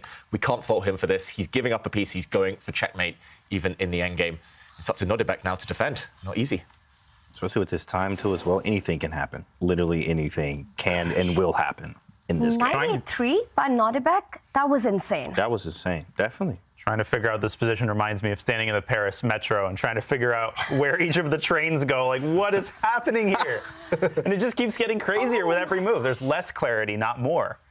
But we see the eval bar, it stays even. Usual chess story, crazy, wild action on the board, but the Silicon friend doesn't budge at all. There is a big threat on the board with rook d8 coming in. Why is this position still level? Well, it's obviously equal, Tanya. Come on. Can't you see? Come on, obviously. Maybe it's rook e8 here, because, like, what is the move? Bishop e8 is obviously a move. Okay, something to e8. Uh-oh. Something e8. Even the eval bar doesn't know what world it's on. Yeah, this is more complicated than trying to learn Norwegian. No, this is just another level of... I mean, this is a new language, this position in front of us. So right now, the material count is White having 2 pawns for a piece, but Black's pieces are scattered around the board. That Black knight on b1 on White's first rank, trapped, not really coming back anytime soon. Black's bishop hit, lacking squares as well. Fabi's playing for long-term compensation here. That's sick. I was like, what happens on just bishop d1? But maybe rook d4 or go back to d8 is probably the idea. So if I can't go bishop d1... So bishop c2, but then rook d4 anyway? Maybe he plays f6. How do you stop rook d8 again? Exactly. I haven't gotten the memo on that yet. Rook d4, threatening rook d8. Maybe Black is going to attack White's pawn. White's very strong e7 pawn. Oh, rook c7, what a heartless move. You abandon the 8th rank, but you go after the source of the problems. Oh, my goodness. And then maybe knight c6. That's so annoying. Wow. This is just and then mental. takes in f6. Right. And Black wins. Oh, my goodness. Calculation over everything. This is the craziest position I think we've seen on the tour this season. It's just so just hard to understand, first of all. There we go. But not for Nodirbek. Not for Nodirbek. Knight c6 tempting, but I think it loses. So that is an easy move to make. What does knight c6 lose to again? Takes rook d8 and f6. Rook d8 and f6 takes, king f7. Wow. Rook c, yeah, you can't go anything. Oh, my goodness. You just immediately lose. Crazy. I'm going to jinx him. What do you play with, Fabi? 1 minute. Right. What do you even play? Yeah, you could lose this. You are down a piece last time I checked. Yeah. Wow. Some quick counting. Something Bishop F8. Crazy like Bishop F8. Got to defend the pawn. Cling to it with F8. everything you got. But then Black plays F6 again. Oh my goodness. Getting out of hand. Under a minute for Fabi. And usually, I mean, we've seen this time and time again, even in the last tour, in the last matchup. Every time Fabi gets in trouble or time trouble, he gets in trouble. I mean, it's just he just doesn't make the best moves, which happens naturally. Rook D8 on the board. F6. And the Valbar approves. 47 seconds for Fabi. 3 minutes for Nodirbek. Picks up the E7 pawn. Fabi is just a machine. He's calculated it all the way. COE. Now there's a big threat on the board. Knight F6 coming up. Did you see Nodirbek's body language there? He was shocked by that one. I don't know whether he missed it or whether he thought it just wasn't working. This is a knight check, but Black has created some room. He didn't even breathe want for the his king. piece back. And Nodirbek's knight is on Fabi's knight's initial square. That's never a good sign. It's like the white pieces have invaded the black. The black pieces have invaded the white. There is a camp. game like that, where the pawns start on the white's pawn started on the 7th and black's pawn started on the 2nd. It's like that. Wow. If you had to predict a result of this game at this moment, what would it be? Draw. They're both playing equally well. That's the problem. They're both playing like geniuses. Normally, we see chess games, one side plays like a genius, the other side makes a few mistakes, and it's a logical result. This one. G5 doesn't look half bad. Just dropping your own bishop on 8-6. Wow. Will we see that, Dania, just pushing a pawn forward, trying to get the black king towards those two white intruders on the edge of the board, those two white pieces. I don't see any moves at this point. My mind is frazzled. How are the players staying focused after such a complicated game? G5! You called it, Dania. Wow. On the board! I couldn't find a way for white to meet this move. Bishop takes G5. There's a check on E1, and then the king steps over. You can also play F takes G4. And this is the first time in my life I'm saying this. The black bishop on C2 attacks the white knight on H7. Wow. Just long board vision here, full board awareness, and under 30. Wow, white only has one move to stay in the game. F4, according to the computer. Man, I'm out, bro. Never going to happen. Here, bro. It doesn't happen. Hey, he look, picks I'm up the going G5 home right pawn, now. and that's an inaccuracy. Here he comes took on Nodi. G5. Yeah, black is going to give a check just to get this rook out of dodge. There we Take the go. pawn on G4. And take G6. Oh, yeah, you're right. There's also King G6. Now black has to make a very tough choice. And that apparently, of course, is not the move. Wow. I should have learned by now. The obvious move is never correct. I kind of want to push this pawn, hit the knight, and then I want to come back and checkmate you somehow, but I don't know if this works either. This is just complete chaos. Wow. I think F4 is an excellent move. And it's on the board. Unbelievable. These guys are too good. That's crazy. Rook D7 check. Now where does the king go? Back to G8. And white is going to get mated in the event of knight F6 check. Takes Bishop B4 is unstoppable, mate, to the white king. You can hit the button. You can hit the button. 20 seconds. Fabi about to go down. Yeah. Does he Fabi simply? went down. And the knight on 8-7 is hanging. You don't even have time to pick up the F4 pawn. 10 seconds. There are 9. no moves. He picks up F4. He loses the second minor piece. Is this all over? 2 knights down. The one hope for Fabi is somehow trading off the rooks, and the harder fact, trading off the bishops, because 2 knights on their own cannot deliver checkmate. But black has so many pieces, such a full army here. 2 knights, they're going to surely do the business here for black. Yeah. This reminds me of that game where Nodirbek had the pawns and Fabi had the extra pieces. It all comes back to a full circle here, but can Nodirbek get that knight out of B1? Ooh, yeah, Fabi needs to at least somehow get his pawns rolling as well, create some type of counterplay. 9 seconds for Fabi. Again, it's the clock that's come back to haunt him. We said it earlier. He looked so calm until he got down under a minute. And when Nodirbek's throwing these spicy moves on the board, how can you keep up? I don't think anyone can. So tough. And the knight is out. There's the answer. So masterful. That's crazy. This is going to be, it's hard. I mean, psych blow in the first round for Fabi, right? Psych blow in the second round for Fabi. I mean, this is hard. This is very hard for Fabi to come back from this, especially if he loses this game. Yeah, in both games, he was the one who was in driver's seat right out of the opening, the one who was pushing for the win. And here we see Nodirbek with 2 extra pieces. But there is some technique to be shown. Fabi going ahead with those pawns. It's still not over. Absolutely not. 8 seconds for Fabi, 1 minute on the clock for Nodirbek. It's so crucial that Nodirbek has those extra seconds right now. Yep, those extra seconds could be decisive in still a complicated endgame. And big question now for Nodirbek. His knight is attacked. The white rook is eyeing up the black bishop. You've got to be a bit careful here. You either have to give a check to the white king, or you have to drop back with the black knight. He drops in another check. I wasn't even looking at this side of the board. So much is happening. And King F3. There's rook takes E3 and bishop F4. So Fabi sidesteps it. And I don't know what that was all about from Nodirbek. Maybe he thought he missed something. Yeah. Or maybe it's just so many things you're looking at. Like when you're looking, you're like, bro, sheesh, there's just so much going on, right? Is this real? Is this exactly right? Knight takes c3, takes 1 second. 3 minor pieces and all of them are Makes hanging. a move on a second on the clock.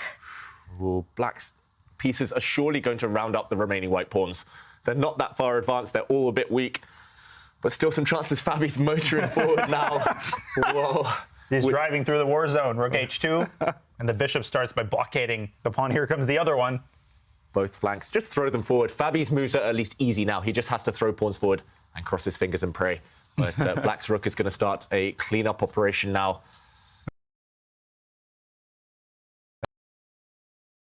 Move up for assistance. King d6 and king c6 comes to mind. First, full blockade from the black bishop. Another pawn advances. 4 pawns. We should mention as well, if the rooks disappear, Black is winning as long as he can get rid of all of White's pawns. Bishop and knight together can deliver checkmate. The top players know how to do that. Not the rest of us, but yeah, this one should be a matter of time now. He's going after the pawns. White is just too slow. Pawns only move 1 square at a time, sadly. Jeez, man. Give a bunch of checks, but it's not going to be helpful. Not even a bunch. Just 1 check on the board, another g-pawn will fall. But there is a pin along the h-file. Not super easy to get out of it.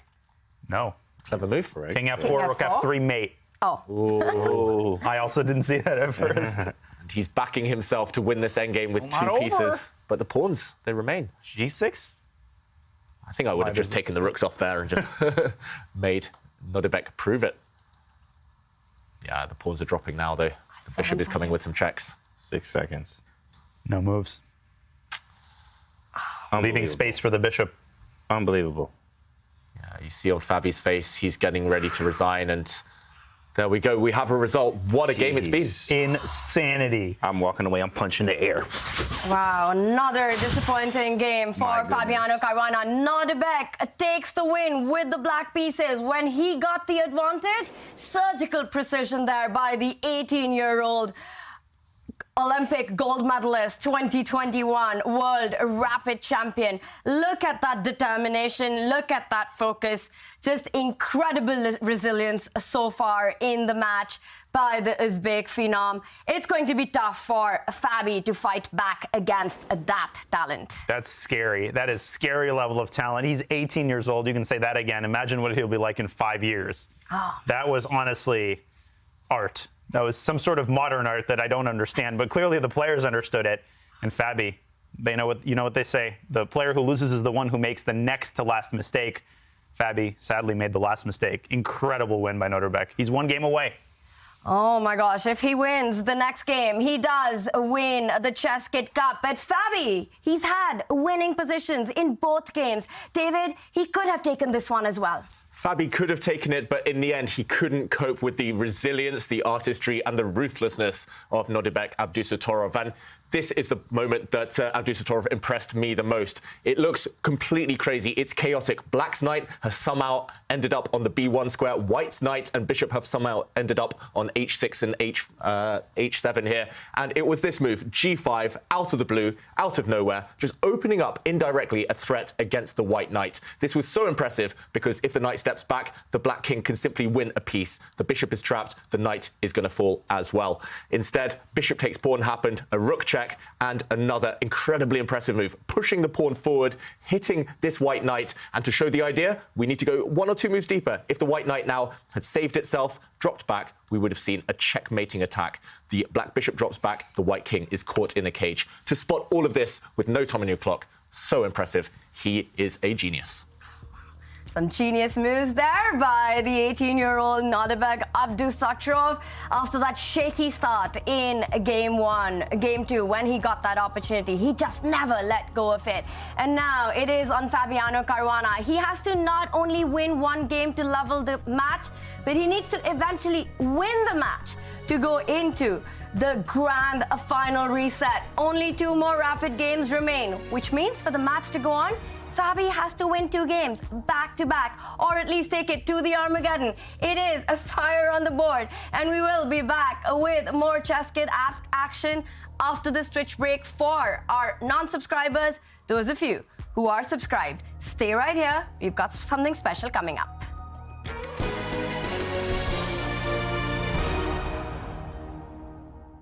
Abdusattorov takes the lead in his match against Fabiano Caruana, but you can never write off the world number 7. Take a peek into the genius mind of the 2018 World Championship challenger. You ready? Sure. All right. Mate in 5, white to move.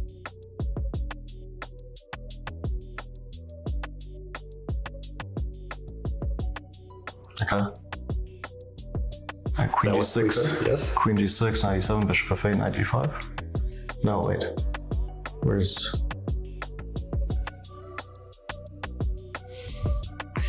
If you go Knight E7, I go King H8. Bishop F8, Bishop H5. Yeah, that's not working out. Okay, Queen G6 has to be the right first move. Yes. Bishop. Knight F6, Bishop E7, Rook H7, Rook F7. That's right. Yes, very good. Next one. This is going to be a study. Maybe you know it, maybe you don't. White to move. Looks kind of familiar. But... Okay, yeah. Rook D2, Rook B2, Rook B1. So how do you start? Queen A3, Rook A2, Rook D2, B2, Rook takes A3, Rook B2, Rook A2, Rook B1. Very nice, very nice.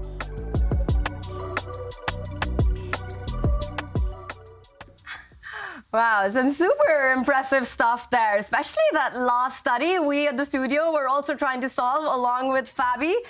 Daniel, I saw you enjoy that. That was some creativity there. I love studies. It's so funny because I told David when it was projected, I said something like, oh, this looks vaguely familiar. And then Fabi said the exact same thing. Beautiful patterns there. Obviously, Fabi, Nodirbek. We're watching geniuses at play. I bow before them. And Fabiano Caruana is an absolute beast when it comes to calculation. For all the chess kids out there, David, is solving studies a good way to improve calculation? Yeah, solving studies, puzzles, any chess content basically is helpful, and playing games as well, just getting in that mindset, a bit of focus that kind of gets the juices flowing. Yeah, it can help your vision, it helps your understanding, it helps everything. Yeah, wow. And for Fabi right now, the big question is, what can help him in the next game that's coming up? Because he needs to win to level the match. He is playing against a very on-form Nodirbek Abdusattorov. He's just 18 years old, but he's been super impressive. And David here breaks down one of Nodirbek's best games of all times. Take a look.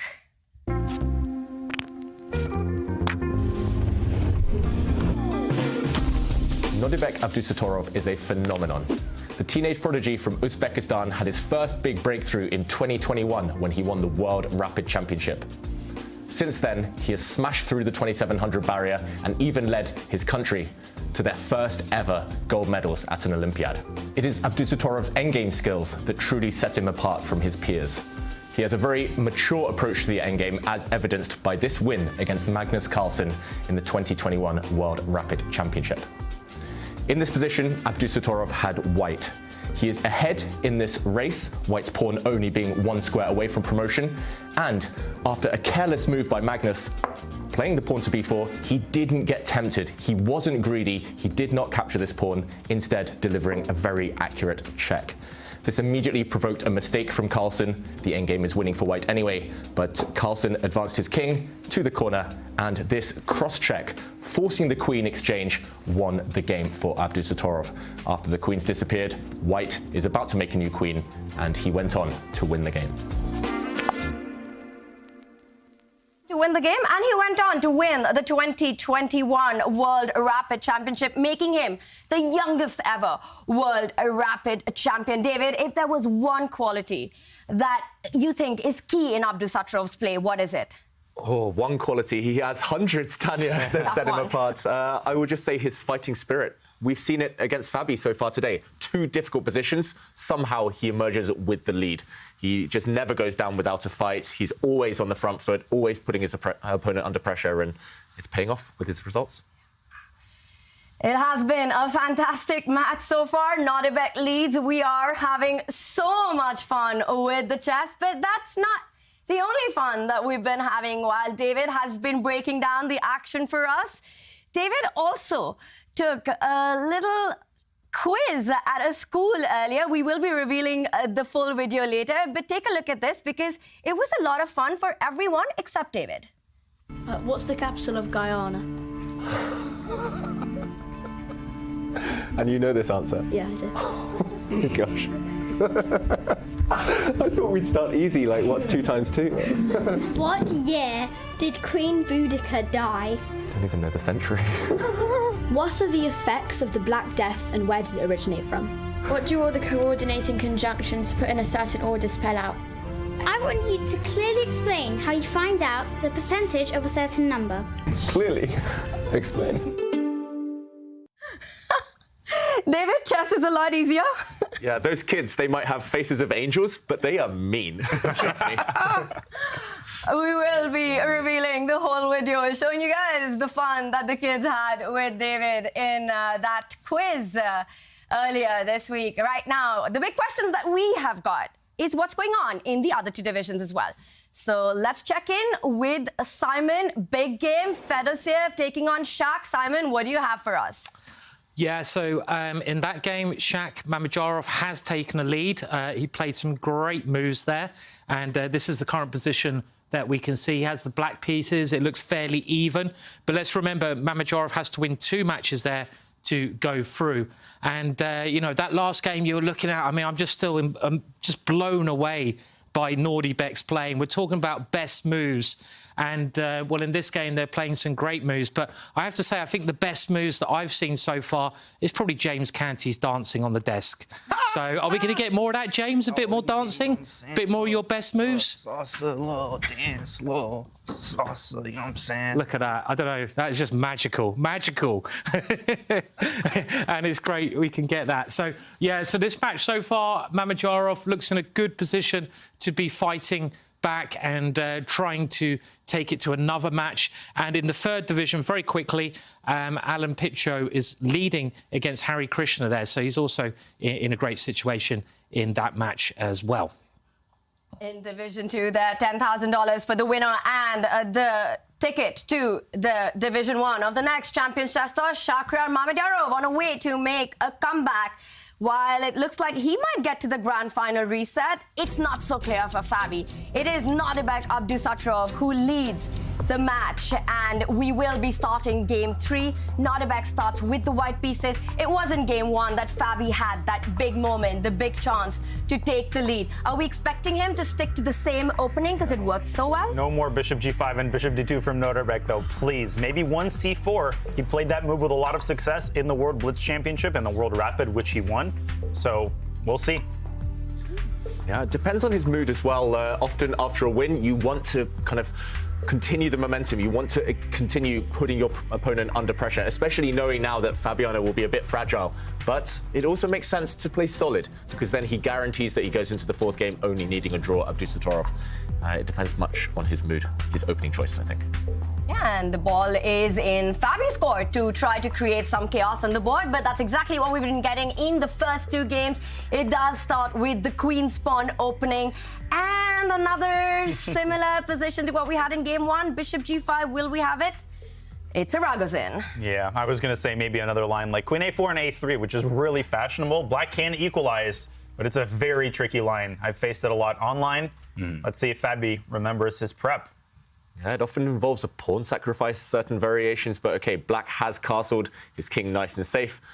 White needs to continue development. Okay, he remembered his prep. Okay. Wow, look at that! It's new to me, Daniel. Yeah. We've got such an adorable photo coming in of kids, chess kids around the world following the ChessKid Cup. Keep them coming because you could win an Airthings device. How cool is it that they've got this big screen, the television with the broadcast on? I want that setup. I love the fact that they're just completely ignoring us and they're playing their own game. But they're future champions for sure with that level of concentration. David, they're inspired. Yeah, some great chess kids out there already. Keep them coming. We want to see more. Using our voices to fuel their brilliant moves. Right. Very good kids. Meanwhile, on the board, one of the chess kids, one of the best chess kids in the world, Abdusattorov. Is he a kid? Still 18, 19? 18. Still young. and great position for him. Black's pawn structure, what do we make of this on the board? It's pretty gross. I mean, just put it out there. It's definitely disgusting. But at the same time, of course, there are some assets to it. You can use the G file at some point, especially if the king, white's king, goes kingside. We can actually move our king, go rook G8 in many cases, go knight G6, and sometimes knight H4 or F4. Using the F pawn, as we play F5, you know, maybe we play F4 as well. There's lots of things that we can do in this position, but I am not too familiar with this theory. I'm just understanding what the structure looks like. Daniel, are you familiar with this theory here? Not at all. Okay. And I don't think Nodirbek is either. Okay. Black's position looks pretty ugly, but I guess the king side is functional. You've got some squares under control. The knight on F3 is restricted by the pawn on F6, and Fabi continues to blitz out his moves. Queen could come out to A5, and Black could start encircling those weak queenside pawns. Yeah, Black is very active, so often when you do have these long-term structural kind of deficiencies, you need to compensate by short-term dynamic active play. And okay, he's taking a pawn there, and he's saying to Abdusattorov, either you're going to be a pawn down, or if you move your bishop and go and recapture this pawn, you might lose even more time. And you still haven't castled, remember, indirectly hitting the bishop again with the black rook. Some questions to answer. I really like what Fabi's doing in the opening, I've got to say. And I really like how quickly he's playing. The first two games, we did see the clock eventually played such a big role, even though Fabi having good positions, some inaccuracies happened, and Nodirbek was on top of the game. So really important for Fabi to keep the clock under control from the very start. Is that an approach that he's consciously taken for this game? Yeah, you know what? I think here Fabi actually has had a great approach every game. I mean, it's just really hard. You're playing Nodirbek right now, and you have to beat him twice. First two games, he got great openings, great positions, couldn't convert. Psychologically, that's definitely difficult, and you're one game away from defeat, right? So you have to like win two in a row here. It's really hard. It's definitely an uphill battle for Fabi here. So you just have to focus on the game in front of you. But of course, he is getting his good positions, and hopefully he can convert is what he's working on. And it's going to come down to those seconds when the time scramble happens. So far, Fabi looking really good on the clock. But what about the position, the opening battle? Rook C8, we see Nodirbek is the one to slow down first. David, you're mentioning these threats with capturing the central pawn, X-raying that bishop on C4. Is Nodirbek feeling the heat just a little bit? He might well be. Often, especially if you keep struggling out of the opening, you start to see ghosts and you start to fear your opponent's preparation a bit. And I know here I would be panicking slightly with white. This bishop indirectly attacked. For example, if we castle, black will take this pawn, hitting the bishop. And the only way now to keep it defended while regaining the pawn would be to take with the queen. But yeah, good reaction there. Correct reaction there, I think, Daniel, because the queen now defending the bishop, but you're left with ruins on the queen side. These pawns will drop off a bit later on. And therefore, I'm expecting a bishop retreat. This bishop needs to move. I think he's choosing between one of these two squares. The other direction you could maybe retreat in as well. But either way, Daniel, you mentioned the black queen coming out as well, hitting the white pawn, hitting the king behind it. And still questions to answer. If white steps forward to block, then there might be a knight jump. Again, continuing the momentum, hitting this pawn. There might be the black bishop coming out to this square, to this square.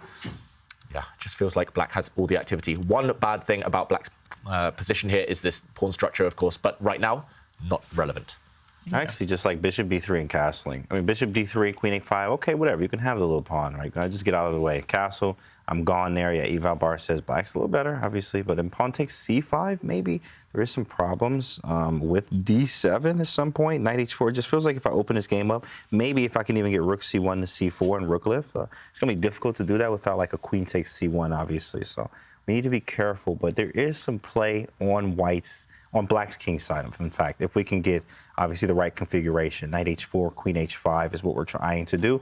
If we could rook lift, I mean, black has some problems there. The structure is definitely a problem for black here, but let's see how he handles it. Rook to c8, and it's on Nodirbek's move. Yeah. Queen a5 coming, many active moves for black. At least black's next few moves are automatic. For white, it's much harder to kind of realize exactly how you should be setting up, how you should be defending and covering everything. So I think he's paused at the right moment, Abdusattorov. And he does go into a 3.5-minute thing. It's all about finding those critical moments. And these top grandmasters, they do that so well. They know exactly when it's time to take a pause, to go into a think, and that's exactly what we're seeing by Nodirbek right now. He hasn't castled, playing with the black pieces. Given the mat situation, is this a dream start for Fabi? It is, and it has been for all three games, but he hasn't reaped the rewards. Maybe the third time is the charm. Nodirbek has chosen a move that was censured by the eval bar. Bishop drops back to a2, staying on the diagonal, maybe thinking about a d5 pawn break later. Fabi proceeding according to plan. Maybe Nodirbek also wants to capture on c5, as James pointed out, in response to queen takes c3, but I'm feeling a little bit skeptical. I wonder what his idea actually is. Yeah, and I must admit, I'm really surprised Fabi moved instantly. I'm not sure, maybe he's still in his opening preparation, but the reason I was so skeptical of White retreating in this direction with his bishop just a couple of moves ago, I thought maybe Black would take in the center and then just plant his bishop on b5, saying, ooh, you cannot castle through check. This was nasty. Yeah. That was a bullet dodged by Nodirbek. Yeah, seriously. Wow. Suddenly this White king, maybe it's safe for the next few moves, but long term, if you cannot castle through the eye line of that bishop, you will be suffering. But Fabi insisted on attacking this pawn instantly. White castles, and now he's hesitating to take or not to take. Looks like free food. Looks like, yeah, it's up for grabs. I can't resist free food, you know, just take that pawn. Why not? But I guess we just take, and oh, so what happens after we take on c5 and open up the game? d7 is hanging temporarily.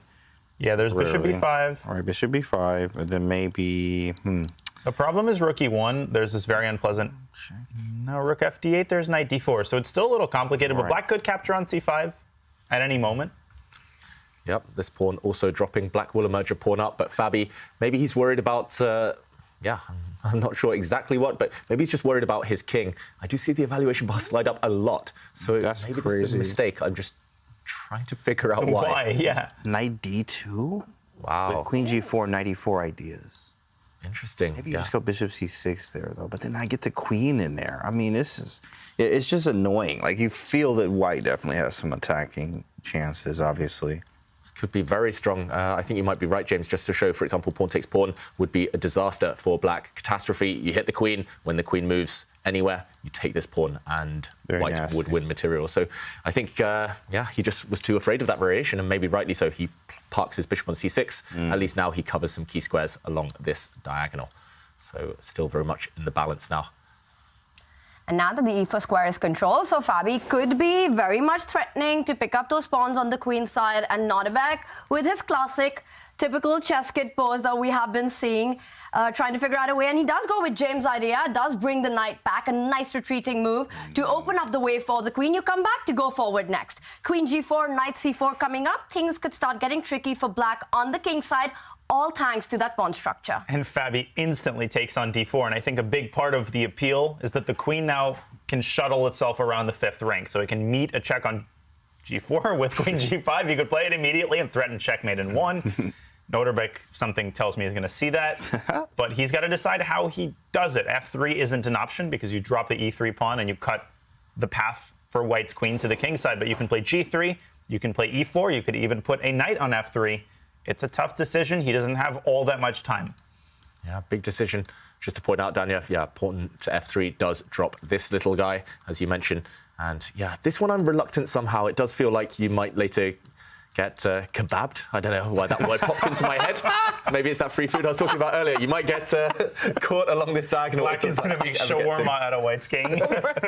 Oh, man, we've had a lot of kebab here, too. We actually have. I think that's where it came from. Yeah, that's why it's so funny. Yeah. Just popped into my head. The only thing open after, you know, like 7:30 p.m. That's right. That's exactly right, Chad. That's funny. But e4 comes with downsides as well. Now the negative is that after Black centralizes the rook, what could be more natural? This one is weak. Suddenly White's pawns, we talk about obtaining the center in chess, but a lot of pieces have been traded off. These are vulnerable rather than a strength necessarily right now.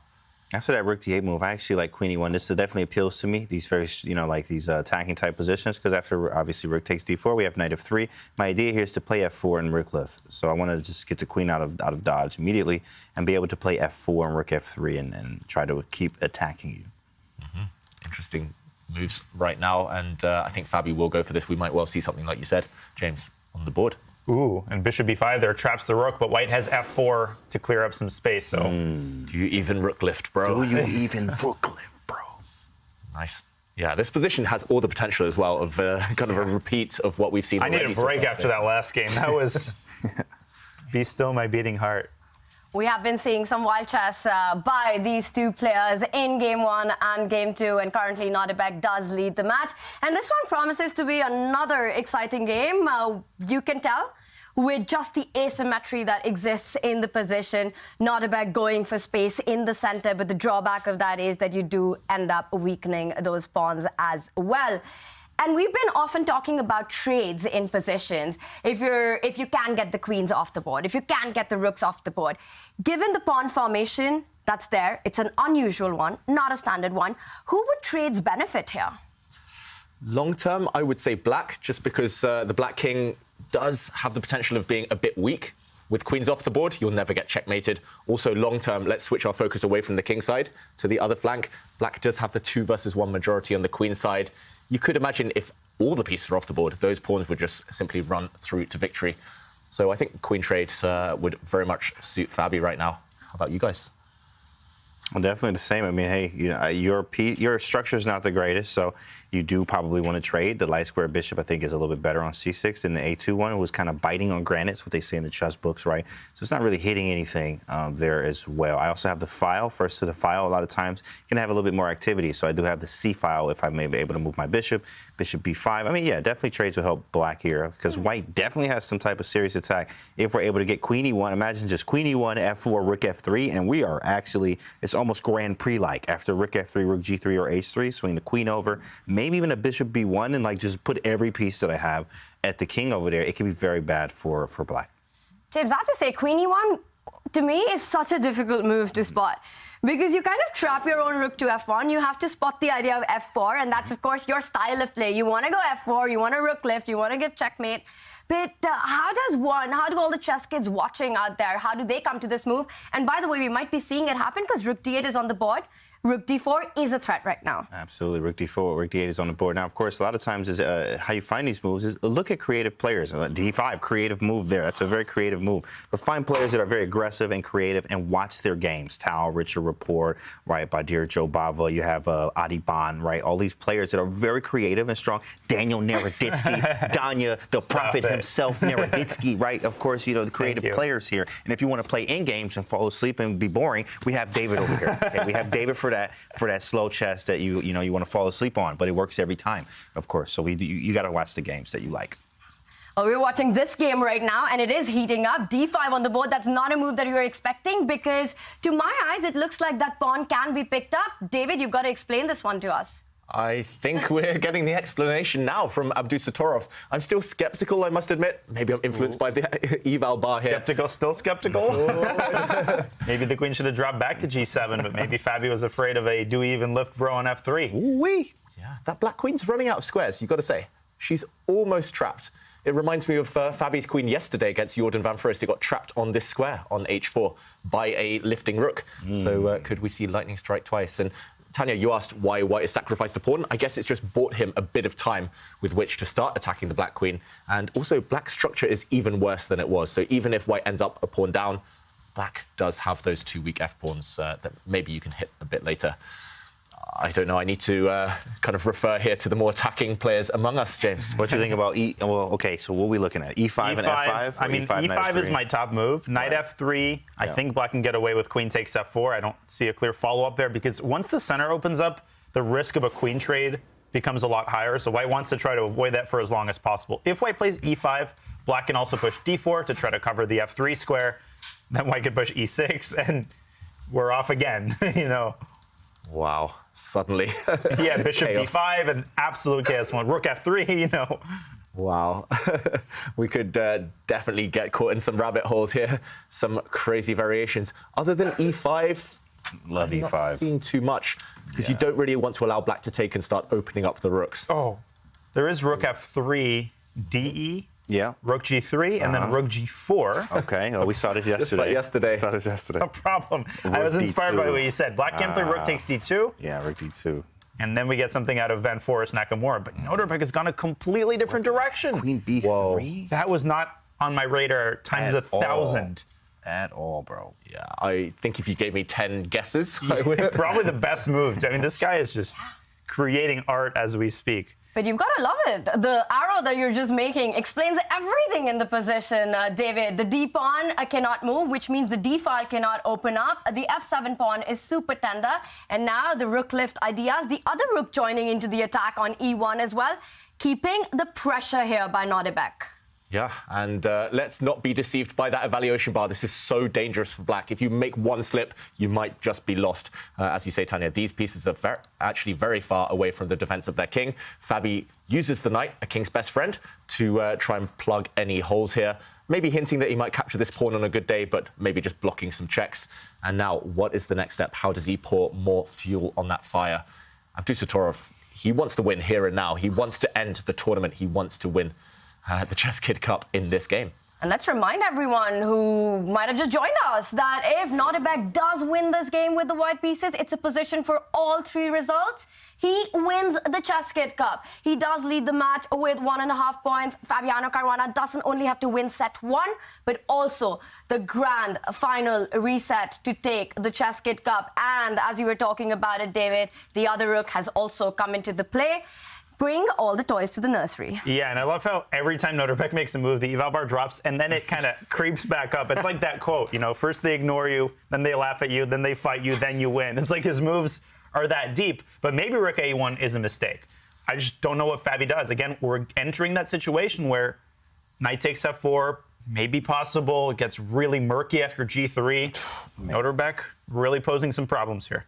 Practically, of course, like even if you look at a Grandfather Tao, shout out to Grandfather Tao and the players that he has inspired, right? With that being said, of course, like if you look back at Tao's games, a lot of times you look at it with the engine, even a game, I think it was game 6 with Botvinnik, actually, where he was actually losing that game. It's a sacrifice on f3, all this craziness to happen. It was actually a bad move. It was a bad sacrifice. Some of them, lots of them, were not the greatest sacrifices if you run it on the engine, but it was the practical chances that he gave there. Is that me?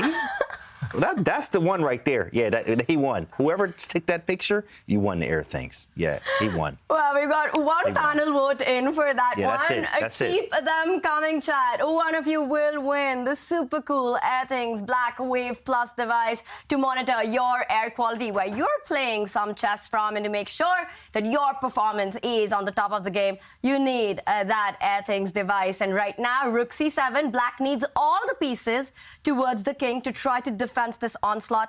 Taking that pawn on f4 just seems so dangerous for Fabi to go into, and the eval bar approves of Fabi's approach. Excellent defensive move by Fabi, defending the f7 pawn. He just does what needs to be done in this position, trying to take the sting out of White's battery and just tossing the ball back into Nodirbek's court. Now he's got to find another way to complicate the narrative. Maybe this is the time to play e5. That pawn has stood on e4 a whole lot longer than I thought it would. Maybe it's time to advance it and change the sort of scenery in the center. I was definitely thinking that e5 takes and then f5. Is that what we're looking at? Yeah. Come on, now you know. Come on, we look just alike. Chat, look at that. Look at that. We look just alike. Brothers right here. e5 takes and then f5. And, like, you know, you got some stuff. Rook e5 there. Like, it's really nice. It's very aggressive. Obviously, engine's like, yo, this is not the way. But, of course, it is definitely practical. There are lots of ways you can go wrong. And we've already seen that from Fabi here. Time and then, like, you know, sight part right now. He's one game away from elimination. And this is a very, very hard position to face. You've got a talent. Oh, is that work? You've got a talent for the sacrifices there, James. That was nice. Sorry, that's the worst pun I've ever made. But yeah, it looks like that type of position, you have to do something a bit crazy. You've kind of burnt your bridges. There's no turning back from here. There's no reverse gear. Just go all in. Just push pawns forward. Try to get to that black king by hook or by crook. I'm really not capable of understanding jokes about world champions. Capable. That's He's really funny. fishing for something. Oh my fishing goodness. for something. These guys are killing it today. Wow, but so far in this match, it is Nodirbek Abdusattorov who's killing it, but he is in the think tank. Our eval bar says that Fabi does have the driver's seat one more time, but we can't emphasize enough that how little that has actually meant in the games between these two players. And we see Nodirbek is clutch. He has been playing some very impressive chess this event. And we see there 4.5 minutes on the clock. There's a lot of pressure on the board. What move are you expecting? He does a rook lift. Do you even rook lift? It's on the board. Rook h3 is a big threat. Wow. What is the response if black gets greedy here? I'm going to stop trying to predict any of Nodirbek's moves. Shall we say he was really vishing for a tactic there? Stop it. Stop it. But Fabi has called his bluff, and he played really quickly. Pawn takes e4. He's probably going to start hunting that queen, although that probably means he's not going to do it. He probably is going to play knight d2 to b1 for all we know. That's exactly right.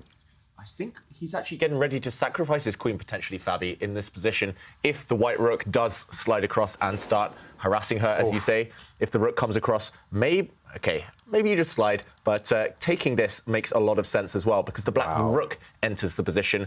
You've given up a queen, but you've got a rook, knight, you've got a powerful pawn, and look at the white king. This one is just chaos on the board right now. He does have the option, however, of simply taking this pawn, and the game would go on.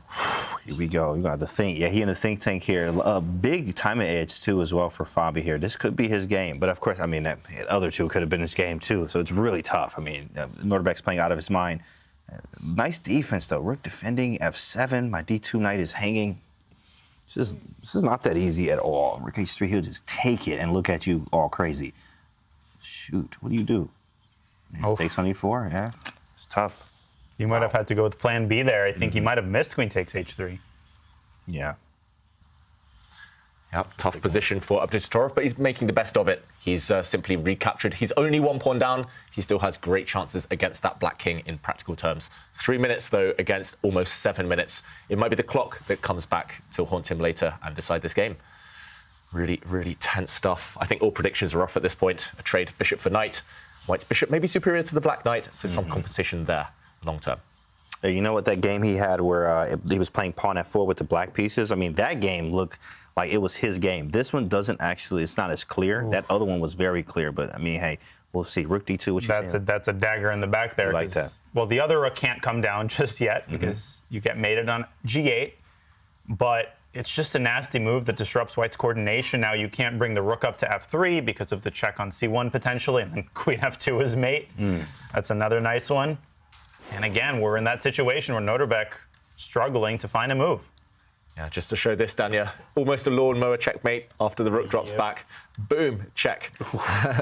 And the rook queen cannot be taken due to the pin. And, of course, checkmate in multiple different ways here. Yeah, you can decide many items on the menu there. Yep. So if we start with check, well, where does he go, Danya? What do we do after check? Because I want my idea is rook c8. Ooh. Rook e8 check. King g7, rook c8. Rook c8, right. Wow. But, so maybe he goes like king, well, yeah, same thing. I mean, he's just losing, but like, what's the move there? Queen takes? So I thought about that. King takes. No, queen g4, I think, forks the pawn on g2 and the rook on c8. Sheesh, yeah, it doesn't work. David has that is a nasty tactic. Yeah, that doesn't work. Just to show what you guys are talking about as well, after check, trying to deflect, does walk into this one. Double attack. What a move. Checkmate. What a move. And this rook. Wow. Man, rook d2 is a nasty move, boy. Sheesh. Just sets so many things up because you hit the g2 pawn. So queen g4 is always going to threaten mate. And Nodirbek has to work around that. He just doesn't have a lot of space to work with. Bishop b1. Ooh, retreating never feels nice. Creeping around the edges. And perhaps the idea could be that he wants to vacate the e4 square to get his bishop on there and defend the g2 pawn in case of all these ideas of black sliding the queen to g4, threatening a mate in one. And then, James, give a check, bring that bishop, keep the king safe. Is that something that Nodirbek could be aiming for?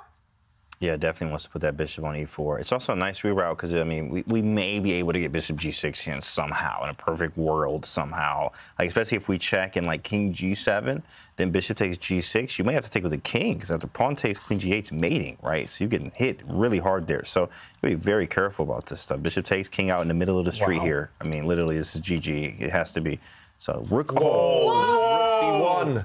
Oh my! And it was spotted immediately. We have to have an action replay there. Whoa. This position. You got to chill out, Rook Fabi. c1, dropping a rook down onto the first rank, deflecting away the white rook. If it had been captured, this would have led to checkmate on the g2 square, the white king trapped. Fabi had spotted it instantly, however, of course he had, and he reacted by swinging the white queen across to the defense, and a couple more quick moves. The rook was captured, and the black queen has dropped back. Wow. Threat now, rook down to d1, more trouble on the first rank. You're not the only one who can tactics, Nodirbek, says Fabiano with that move, and he has this game under control, on the clock, on the board. If he lets this one slip, that would be the craziest comeback we've seen yet. Insane tactical vision there by Fabi. The last few sequence of moves that we're seeing building up on that advantage, and now White's back rank feeling extremely tender there with rook d1 coming in. And the one big difference in the narrative of this match that we're seeing is that it's Fabi who's got a 5-minute advantage on the clock. He has been getting great positions, but playing on seconds, we've seen that advantage slip. This time, this is his moment to strike in the match. Nodirbek jumps in with a rook. He's down to a minute on the clock, gives up that bishop before the knight joins the powerful attack. Black still doesn't have time to go with the rook to d1. You don't want to pick it up with your king. Is king g6 a move that you can consider here? King g6. If you're a maniac, maybe. He's going to take with the queen, king surely. Gotta take with the queen. Queen c5 is even a move here that... Ooh. Oh, that's nice. And then maybe... Give a check. Queen c4. Wow, Dania, just to... No, or queen b5, because it hits the rook on e8. Oh, wow. Ooh. Let's put this on the board. Oh, shit, wait. Ooh. This is a check, ignoring the bishop, ignoring the... Eval Bar doesn't love it, but it's a cool idea. And then queen to b5, hitting the queen, and it doesn't react. Nasty. It doesn't react? Oh, you're going to get a queen endgame up a pawn, so that's definitely on the menu for Fabi. Yeah, so just to show, queen takes queen, looks like white is up all the material in the world, but when you get back rank, checkmated, that is the end of the game, unfortunately. So, oof. If we see that on the board, that's just everything. I don't think I can take any more of the tactics that we're seeing, the pieces being left hanging and not recapturing. This is absolutely wild chess. Bishop g6, the fact that Fabi's paused. The good news for Fabi fans, he's got the time to burn right now. Will he go for this absolutely crazy idea of giving the check and then deflecting the white queen from the first rank? Or will he simply pick up the bishop? That's the reason that Fabi goes into a thing. What are we predicting? Which line is he going for? He's calculating. If he saw that rook c1, he's in the zone now. Queen c5, queen b5. That's a sick line. I don't think so. That's a sick line. It's a cool line, but okay. I think he's likelier to just take back on g6. Okay, that makes It's possible that he's just trying to, or he'll check on c5 and then pick up the bishop on g6. Mm-hmm. Hard to say though. He's down to 4 minutes. And what is he picking up on g6 with? And that's really a question that's perhaps not clear to a lot of us, David. Yeah, you have 3 different viable ways to recapture this white bishop. I would be reluctant to take with the pawn just because you open up the black king to checks on the 7th rank. Maybe that's fine too, maybe that's playable. Again, reluctant instinctively to take back this bishop with the black king. You never really want to lead from the front with your king, especially when there are queens still on the board. So the black king advancing down the board would feel counterintuitive. Taking back with the black queen, it feels like the black king is nice and safe, but temporarily the queen maybe not on her best circuit, on her best square. But and he does it! Wow. He does it because it wasn't clear. King g6 still threatening rook d1. I love it. What a beast. Wow. And it was the best move, I'm pretty sure. And Abdusattorov had predicted it. He'd foreseen that, of course. So 2, I mean, I don't know what to call them anymore. We exhausted geniuses, I mean, maniacs. You know, they say there's a fine line between the 2. Oh, man. Oh. Now it looks like full control for black. The problem for white is you're stuck. You're just fixed on your own first rank. There's no way to kind of just activate your pieces suddenly because black's pieces are staring down at this white king and the pawns around it. It feels like at the right moment, Fabi will start launching the other pawns. Don't forget about those 2 on the queen side. They look like they've not participated in the game. There we go. These pawns will act as a distraction while actually the white pieces are just simply tied down.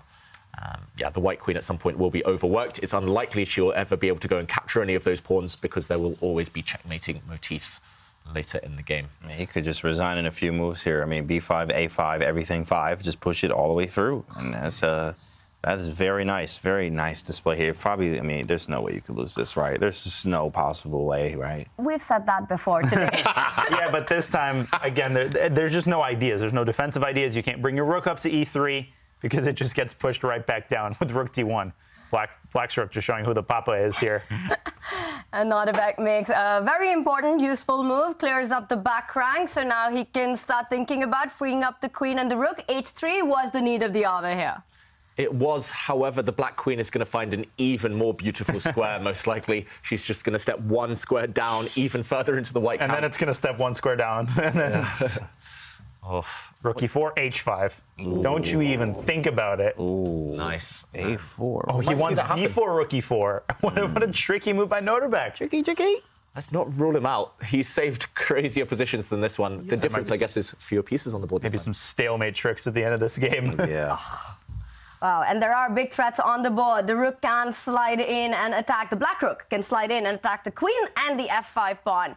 A lot of ideas all over right now. Nodirbek, in desperation, tries to create some weaknesses on the queen side. The eval bar loves black's position. Fabi in driver's seat. Guys, do you think this is it? This is the one that he levels the match in? I think so. I think this is the one. This is the one here, and then he's going to have to win again, though. It is tough. It's very tough. Then again. It's possible. Then again. Thanks, Tanya. Right. Great job, you know. And then you got to win again, though. Like, all right, cool. Thanks, guys. Wow. Wow, it is a Herculean task for Fabiano Caruana, but Nodirbek is down to just 30 seconds on the clock. Yeah, we've seen it before, though. Nodirbek is so quick, so good, so tricky. I think it's more about Fabi at this point. It's Fabi who can kind of let it slip. It's Fabi who can kind of mess this up. So if he finds the right moves in the next 2 or 3 turns, I think it's over, no matter what Nodirbek's time situation is. Even if he had 3 hours, it wouldn't be enough. I mean, even if Fabi wins, the way Nodirbek defends, he just uses every last nanoparticle in his position, the A pawn. He uses even that to create problems for Fabi. But Fabi's just undeterred. Rook e4 is very likely. Then what's the finishing blow? H5. Yep. Rook takes A4, and then you have to find that one more move. Queen B3. Oh my God. Yeah, but now Rook G4 check. Oh, Queen F4 goes hits up. the rook. Some Oh, threats my of goodness. perpetual, even checkmate. Jeez, bro. Not again. Not Man, look, again. I'm telling you right now, if this man gets out of this one, We're getting at it. I'm out. We are I'm getting leaving. at it. I'm going. I'm gonna take off the mic. You know, I'm out of here. I'm done for the day. Because that might be that the match might be over. Yeah, exactly. It's If gonna Nodirbek be wins, done. You are done for the day. We're gonna be done for real for the day, David, guys. what just happened there? I mean, I can't really explain Fabi's move other than just pure panic. Just why would you ever bring the black queen away from pinning down the white pieces? The white king was the one getting checkmated. Now suddenly the black king is defenseless. You're staying at the Let's look at the Ritz-Carlton. time. You're saying, nah, I'd rather stay at the Motel 8. Like, Queen had to stay on G3 to limit the threats. Goodness. And here comes the time again. This is time game. and time again.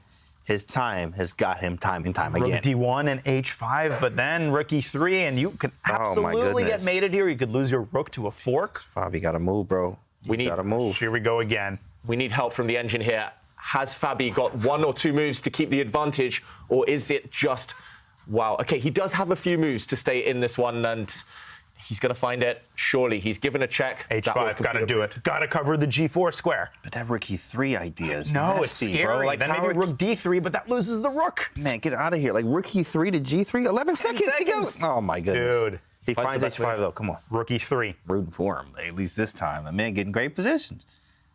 Ooh, Rook takes A4. pawn. Okay, that didn't work. Queen G1 Oh, coming and in. it's because of that move. Abdusattorov, he went for the pawn rather than checkmate. I think in G3. practical terms, mistake. Gotta run. Step out. Just start running with the white king. 9 seconds. Pretty safe on H4. Queen G1. Fabi's back in the game. How do you win, though? What is this? What's the move? How do you win Will you this? go around to E5? No. H4 now? Problem is, queen exchanges now, queen trades do help Abdusattorov. He's going to hold the draw. If 8 the queens seconds. are off No, the but board. H4 was winning there. I think there were no checks after Queen G4. But now we... Now he plays Fake. H4. 10 Now seconds we for fake, so- Abdusattorov. He gives the check. He leans back. Or Rook Rook D4. D4. And he Rook wins the D4, queen. He wins the And look queen. at Fabi. He knows he's so close. That was relief on Fabi's face. That's it. That's it. Got You it. can't hit the Put button. that in your pipe. My goodness. He's still playing. He's He wants a still playing. stalemate. He wants King H5 and H4.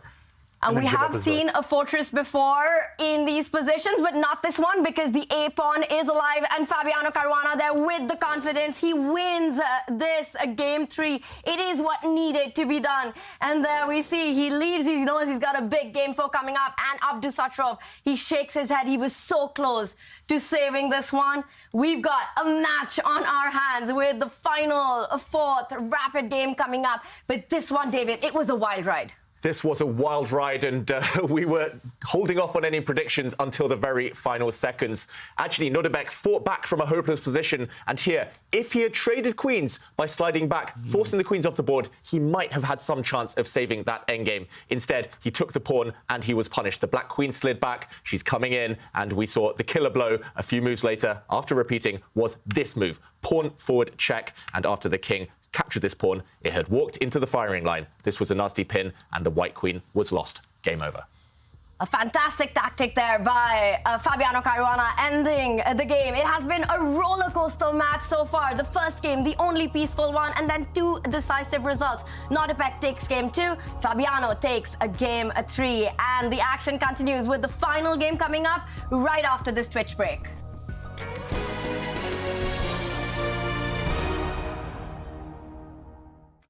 At Magnus Academy, we've taught chess to 100,000 kids. With summer around the corner, we're gearing up for camps. At online chess camps, kids learn about chess in a safe, fun environment from a team of all-star coaches. Kids are grouped by skill level from beginners up to national champions. There are never more than 8 kids per coach, so every child gets plenty of attention. You might even get the chance to meet Magnus and ask him a question or challenge him to a game. Each week has a different theme, like opening traps, learning from your losses, or Magnus Carlsen's best games. Sign up by May 31st to get a $30 discount. Join the 100,000 kids and counting that have learned chess with Magnus Chess Academy.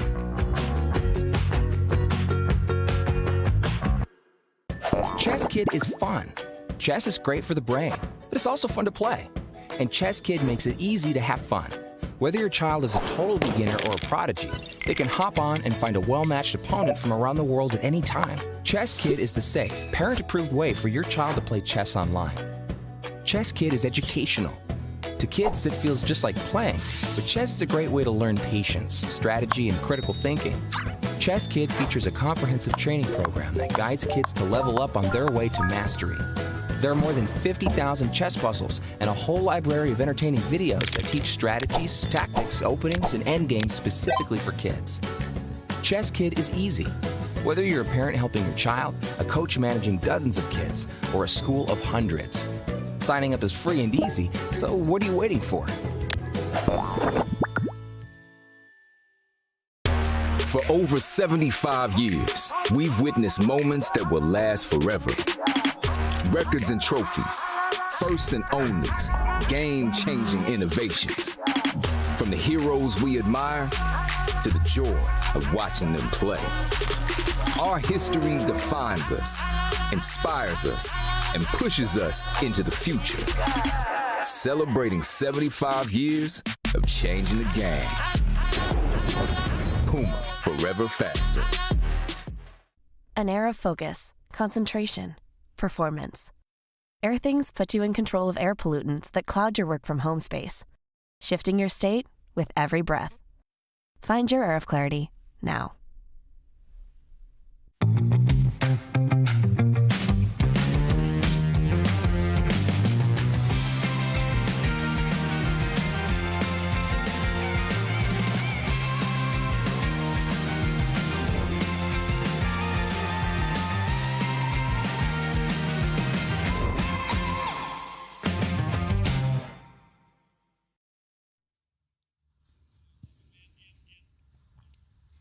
Our meetup community is constantly growing. We are at 20,000 members, and you can become a part of it. Start your own community, your own group with Meetup in your city. Visit meetup.com/chess for all the details to get your community growing in the chess world. And right now, we're going to meet up with Simon Williams because it's been mind-boggling chess action, Simon.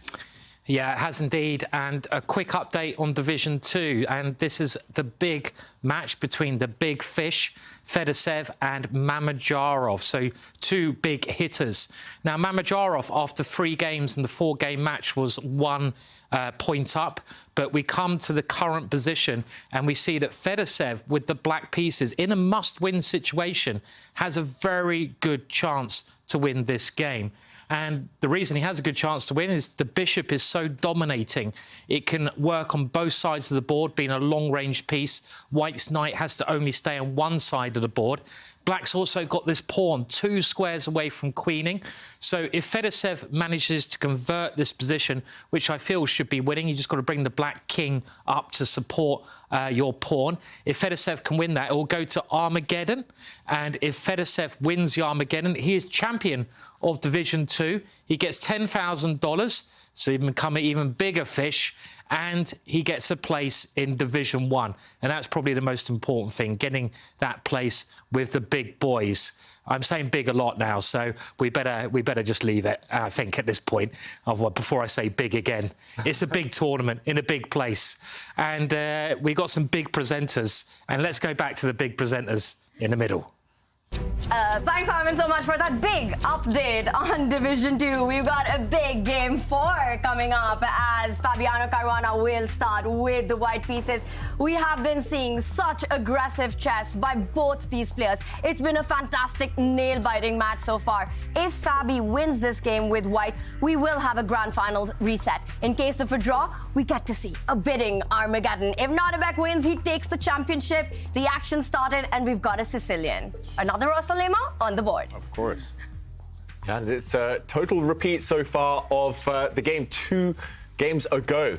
And will Nodirbek come up with an improvement? Because there he was suffering out of the opening, but it's Fabi who chooses a different retreat square for his bishop. And that is the more common move. Bishop f1 is considered the main line. Now they're following a line that has been well known for many years. White, I think, generally brings the queen back to d1 at some point and either goes for the direct d4 or the way Fabi's playing it, knight d2, queen d1, and then the knight coming from d2 to f3 is what I remember, but that was around, the time that George Washington was president, so I'm sure the theory has changed quite a bit since then. That's exactly what I remember too. Yeah, and that's maybe what Fabi remembers. Yeah, clearly Fabi following those long-trodden paths.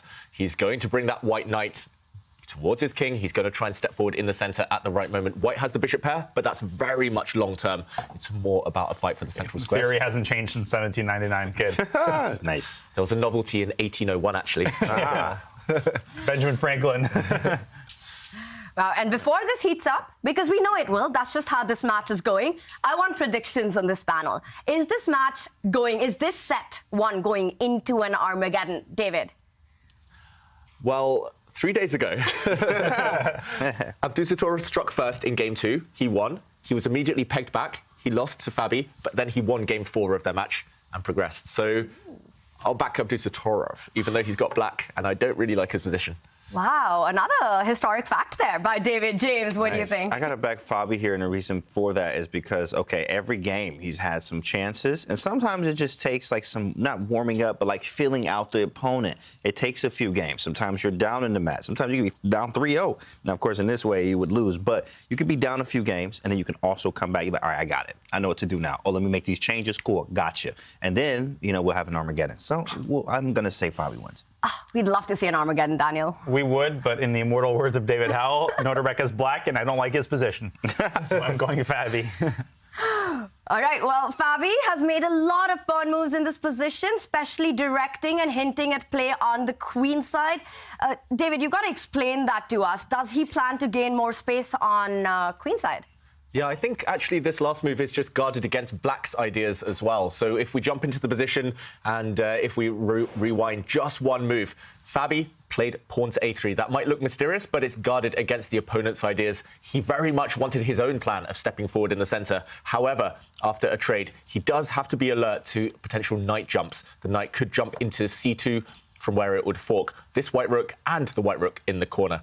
So with that in mind, with his opponent's activity, he wants to prevent it, and he pushes his pawn to a3. So very much preemptive, and Nodirbek doesn't react. He just pushes his rook across one square, asking the question, do you want to step forward now? And Fabi says no. He first wants to prepare a nice home for his bishop, potentially on g2, and this is all about maneuvering. I'm struggling to explain these ones. The black knight might want to jump into the center, trading this white knight. Maybe black will push on this side of the board, but Fabi takes the opportunity to push the h-pawn now that the black knight has vacated the king side, maybe aiming to loosen up black's king slightly. James, thoughts on this? I'm always a fan of h4. Definitely was not expecting it, I will say that, but definitely always a fan to see it. You do want to play h5 and we live. He plays it instead, right? Then our idea here was to play h5, take on g6, and maybe even play king g2, actually put the rook on h1 at some point, or bishop h3, all kind of ideas. But he plays h5, so now maybe we can plant a piece on g5 at some point. Maybe we go bishop h3, you don't have a light square bishop, and then try to put the knight on g5, and you can't kick me out of there. There are some things we can do there. Maybe push g4, it's very aggressive, and then try to get h5 in at some point. This is attacking 101. But h5 on the board here, let's see how Fabi responds. Yeah, Both players playing incredibly quickly, Daniel. Do you think this is part of their preparation? Is this a setup that Abdusattorov has prepared? Because it looks strange to me. Yeah, he might have prepared the sort of general ideas of the setup. I'm sure that they're both out of preparation in the specific position. But Black's plan in this line is generally pretty straightforward. I think we mentioned it, b5 and b4, just kind of driving the pawn down, trying to shatter White's structure. Fabi was trying to operate on the king side. Maybe will now switch his attention to the center. d4 is still possible. So very flexible. A lot of plans really for both sides. Black doesn't even have to play b5. Black can also play d5. So both pawn structures are very flexible here. I still prefer White, though. He's got somewhat more space. And, of course, the bishop pair. And he's just made a tempo move, forcing the queen out of its initial square. Yeah, really nice move there. Just, again, asking the question. Yeah, I guess it can be blocked by the black bishop. But just asking a question for Nodirbek, where you're going to move your queen. And, yeah, still very balanced. Can I retreat? Can I retract my statement about Nodirbek taking this game? Feels a bit shaky for Black. He does block. I would not trade bishops here. How about you guys? Yeah, nope. Maybe queen d2. Just like develop a little bit more. If you trade, it's on your terms then. Yeah, exactly. Maybe bishop f4. Target the d6 pawn. Ask another question. Yeah, usually you want to keep your bishop, especially if you have a bishop pair. They tend to work better in tandem. So keeping them on the board makes sense. But also, Nodirbek would have to spend a couple of moves trading off, and the black king would lack any defenders if the black dark square bishop disappears. So, yeah, no right or wrong answer here. It's just a matter of taste, it feels like. And that goes for all the flexible ideas that both sides have in their, up their sleeve right now. So tense. You can kind of feel the nerves. Nodirbek sitting back, sipping some water. Oof, can he recover from that previous defeat? Losing with White when you're on the brink of tournament victory, it's hard. It's heartbreaking. But this is the most composed that I've seen Nodirbek on the camera. He usually has his head in hands, he's leaning forward. And after what we saw in game 3, one would expect more of that, but it looks like he's found his rhythm. And is that also because the position is just quieter compared to what we've been seeing in the last 3 games? Yeah, for once, the position is just kind of chill. Yeah. And both players can chill out a little bit, at least for a couple of moves until it gets chaotic again. Because the moment Black plays d5 or b5, there will be some direct confrontation eventually. Right now, there's been kind of maneuvering play for the last 10 moves or so. But speaking of non-maneuvering play, there's the first declaration of war, d4. Has been played by Fabi. So he is not against a bishop trade if it occurs on his own terms. d4 starts the war. Wow, big move. d4 for the score. Okay. For the war, for the score. Right. We want more d4. We want more chess. We want Armageddons. We want a reset. But yeah, how would we react with Black here? Because suddenly a lot of tension, and it feels like it's up to Black to at least release something. Will you trade pawns? Will you trade bishops? Anything else productive to do? My instinct was to take on d4, take on g5, and then actually play e5 and try to target some of those dark squares in the center.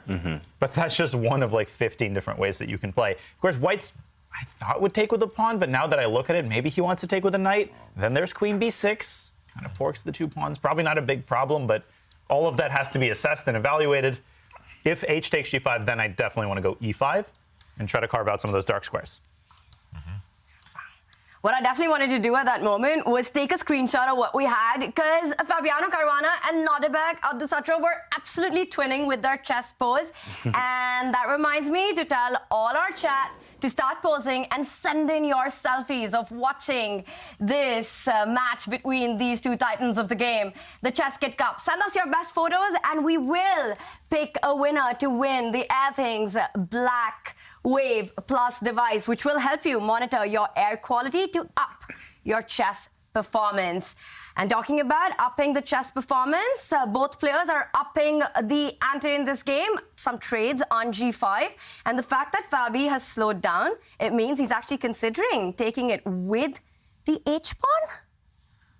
Yeah, or considering taking it with a knight, depending on what his first intention was. Yeah. There's arguments for both. You normally want to take with the knight, I guess, activate a piece. Black's kingside a bit fragile, but if you take with the pawn, you do have a kind of a dark square bind. There's tactics either way. Daniel, you mentioned there's kind of some forcing lines, and these players base their decisions on calculation. E5 and D5, both sensible candidate moves here. I love it. I love that he's again gone for the most direct approach. Knight g5 was my natural pick the moment that trade was offered. But hg5, of course, Fabi 2.0, we've been talking about it, the most aggressive option on the board. How does that change the dynamics in the position now, David? Well, it means that long-term, White does have to be slightly wary of the fact he has doubled pawns, also his pawns on dark squares. And I think, as Daniel mentioned, there we go. Black is fighting for those dark squares now. White has a light squared bishop, so long-term doing well on that colour complex. But if the black knights start entering, if they start jumping forward on dark squares, if that white g5 pawn, the doubled pawn, gets picked off, yeah, it's just going to become very, very complex. I'm liking the way that this is progressing for Nodirbek. Suddenly, it feels like Fabi might have lost his way a little bit. Can I go back to my prediction? Yeah, I can feel that, actually. I mean, after... I really want to get, I like the G-pawn. I love the G-pawn there, but then, I mean, I don't have the right piece configuration to complement the G-pawn on G5. So, of course, D5 here is something I do want to play. I mean, gain the tempo there.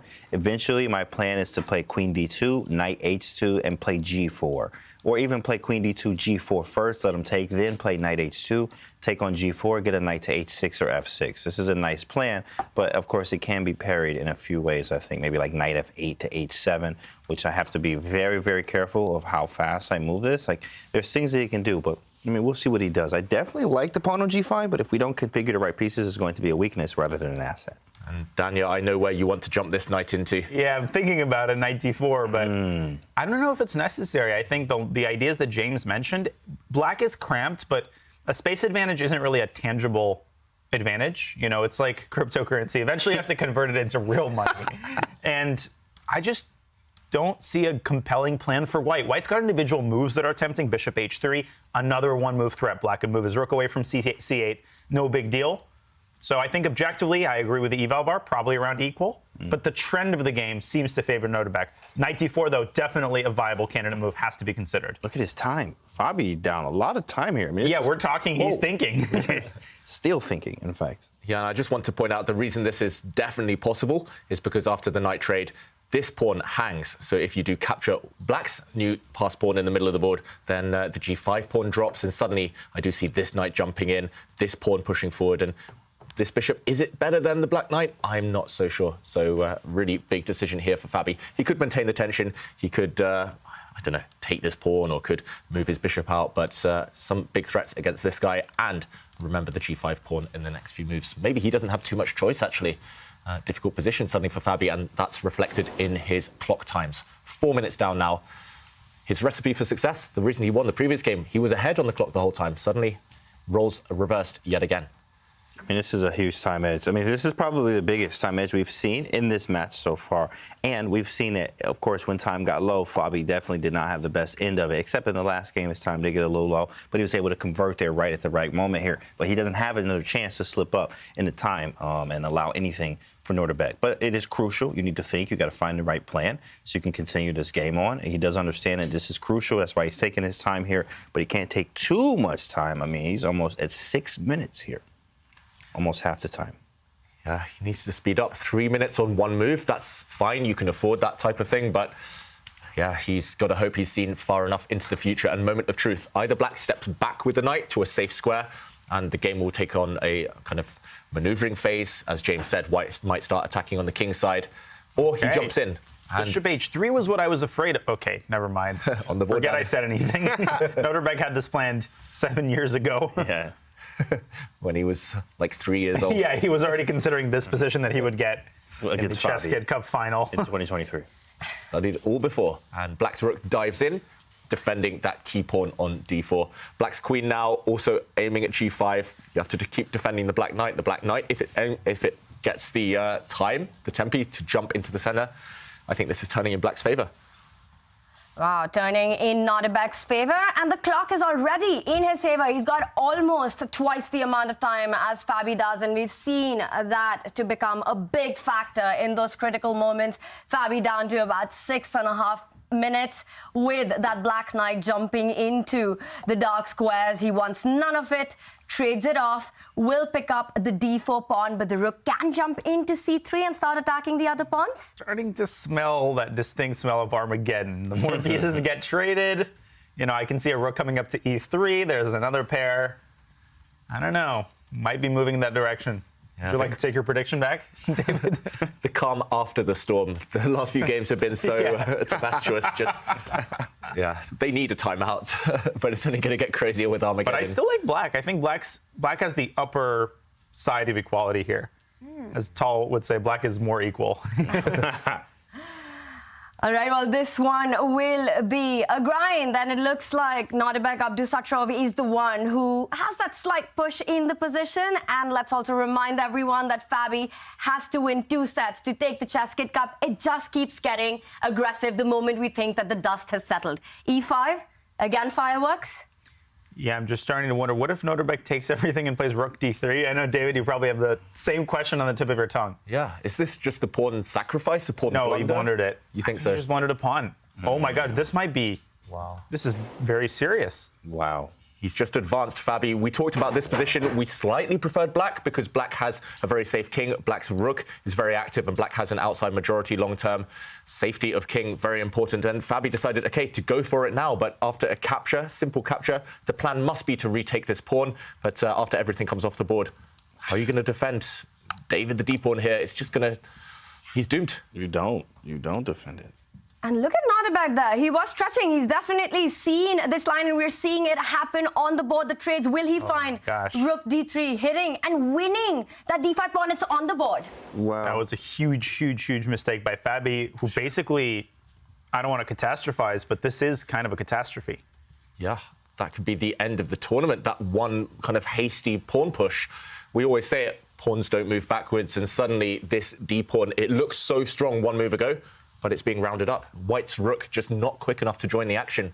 He rushed it. He could have taken a preparation move, but suddenly, is there any hope? If the queens come off, rook endgame might be hopeless. The problem here is the g5 pawn too as well. Like, okay, we grab 1 pawn, but then like, a pawn doesn't say the game's over. But also you have another weak pawn on g5 too as well. We also have the 2 versus 1 on that side, and your downtime. So if you combine all these together and the psych part, I just dropped the pawn, oh snap, especially when you drop something in an intense match, a lot of times you get mad at yourself too, right? It's a lot of things going on with Fabi right now. This could be very, very bad. Yeah.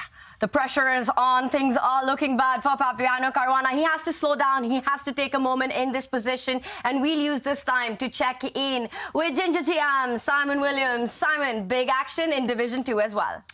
That's right, yeah. In Division 2, we're going to the Armageddon game, and this could decide the whole thing. In the Armageddon situation, Mamedyarov has to win to take it to another mini-match. If Mamedyarov doesn't draw or win in the Armageddon game, that means we have a champion in Fedorsev. And it does look, just looking at the position, that Mamedyarov will win that game, so they're going to have to play 2 more games after that. Division 3, Alan Pitcho has won that division as well. He did defeat Hari Krishna, so lots of results coming in. Wow, this is the Armageddon. So Shakhriyar actually won the bid and chose Black? Yes, he had the black pieces, and it just looks like he's going to win a piece in that Armageddon game, and that means he's won the first stage of the match. It will go to another mini-match where anything can happen again there.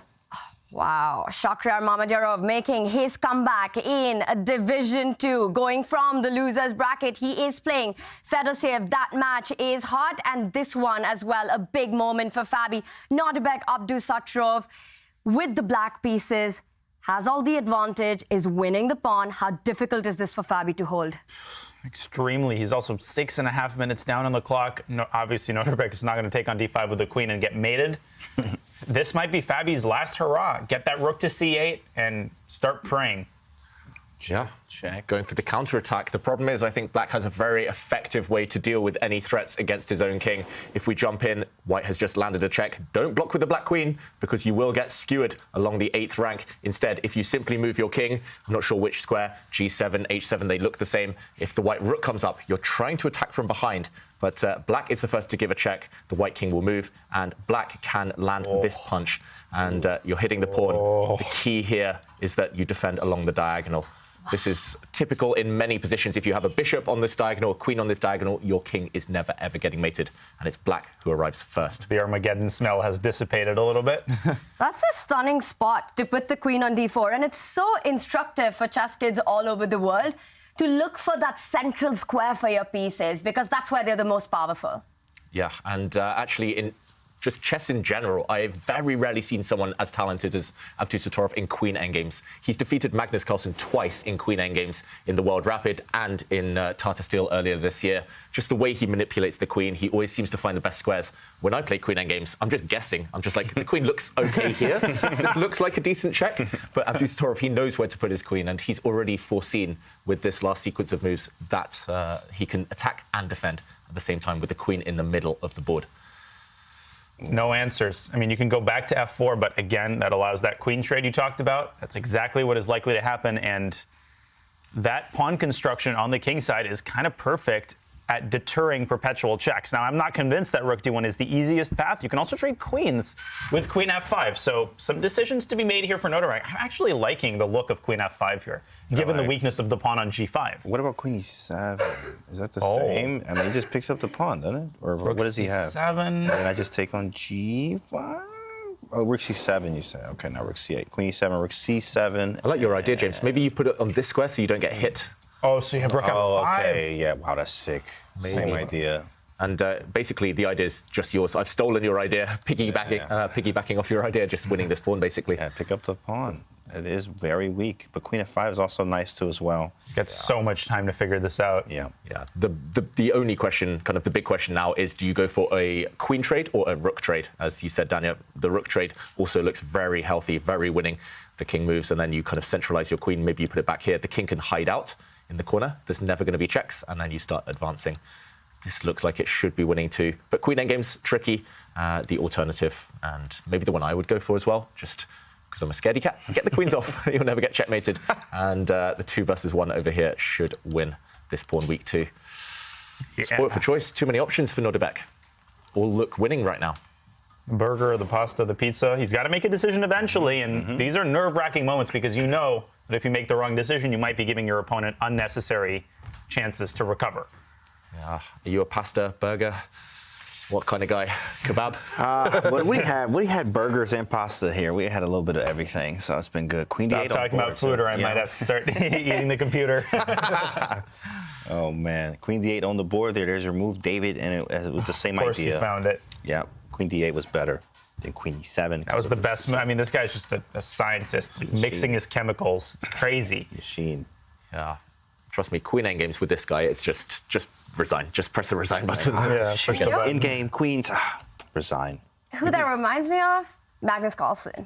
Also known for just how strong he is in these queen endgame positions, precise maneuvering, finding the right squares, one of the hottest kind of positions to play, and the action that you were calling out. Rook jumps to c7, attacks that f7 pawn, Nodirbek, offensive. He always meets defense with offense. That was in 2 moves, he's just turned it around. The f7 was under fire, and now for Fabi, f2 under attack. Centralization in queen endgames. You called it, Tanya. I think Magnus is the best queen endgame specialist in history, but Abdusattorov has beaten him twice in queen endgames. Like, what can you say about that? That's all you need to know. And there's some cool tactics actually on the board right now. If white drops his rook back, you can take this white pawn on g5 right now. If you want to be cynical, I mean, you can keep the tension, you can probably come in, but just take this pawn, eliminate any danger, and is he going to play it? Now you drop in with a check, double attack, and you pick off the white rook. Nodirbek could solve this in his mother's womb. He will. He sees that move. He's just trying to decide whether to play it or to play rook f3.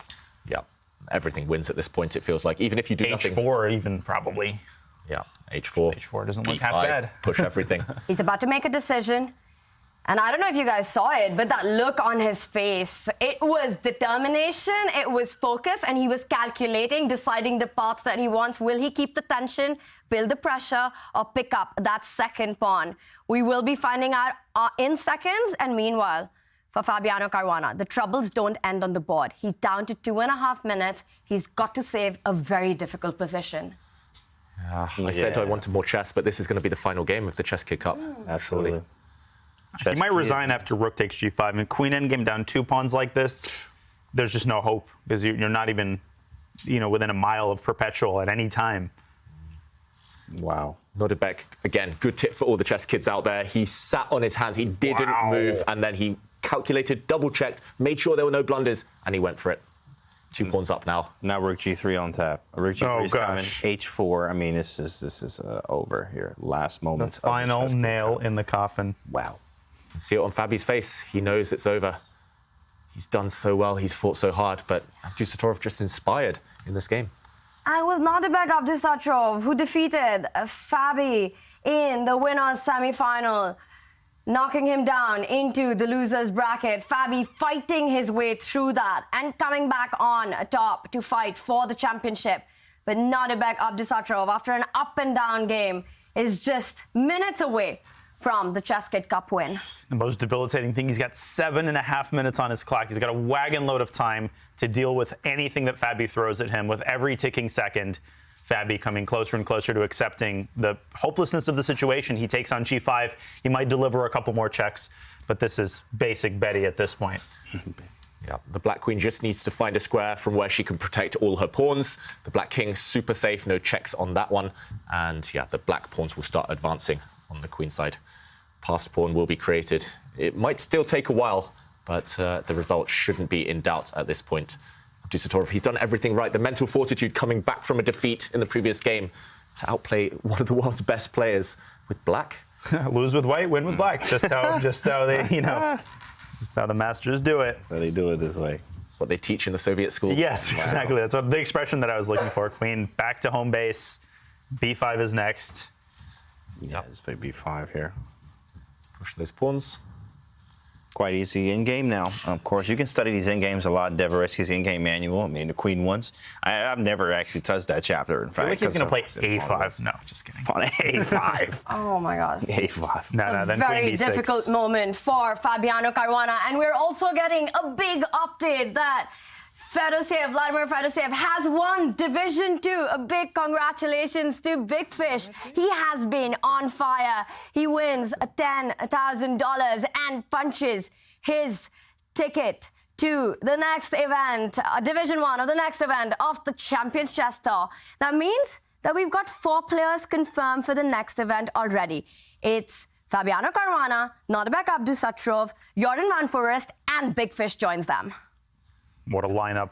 Fedoseev is a player nobody will complain about when he's in Division 1. He's so fun to watch. He's not over 2,700 at the moment, but he was 2,730, and he still plays like that online and in the rapid time control. Just going to be so fun to watch him play the greats. He also almost beat Hikaru in the last one, too, as well. And he did beat him in a World Cup before. Yes, very strong player. And we're getting more winners coming through, as it is Alan Pishaw in Division 3 who takes down Hari Krishna, wins Division 3. So he goes back with $5,000, and the action is still on in this one, but it looks like this will not be going into the Armageddon.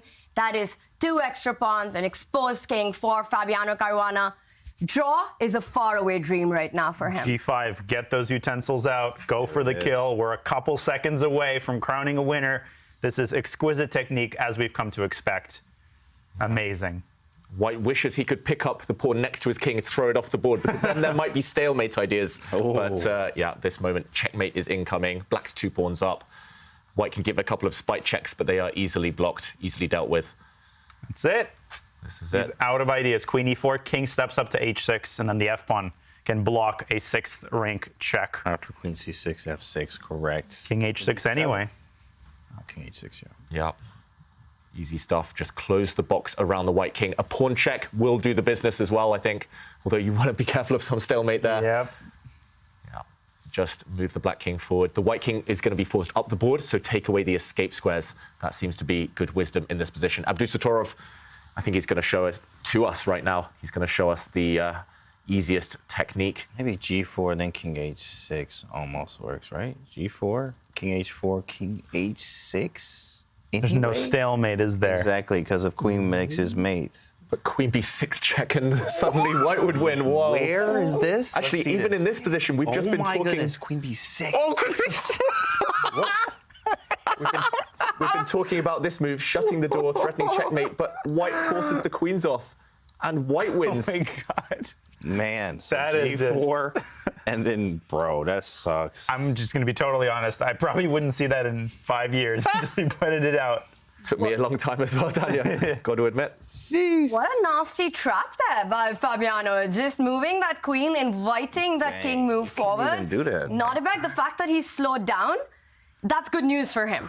Or he's deciding between king h6 and g4 and king h6, and he hasn't seen it at all. Ooh-wee. That would be the craziest moment in online chess. What a trick from Fabi. If we see king h6, we've seen it all. Oh my God. So what is the move? Right. H4 still can.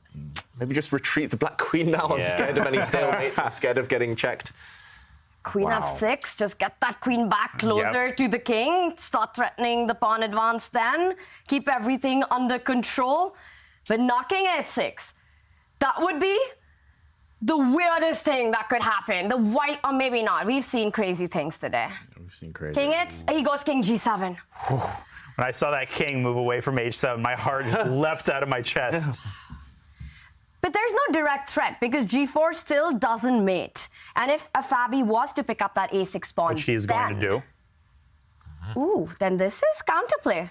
He has done. Suddenly white has a passed pawn, so now you pretty much have to deliver checkmate if you're black. Perfectly done. Queen b7, king h6 now works, and if king takes h5, there's queen f5 to g5. Beautiful. Mate. Beautiful. Beautiful Wow. stuff. That's it. Beautiful. That's it. He figured it out. Now that's it.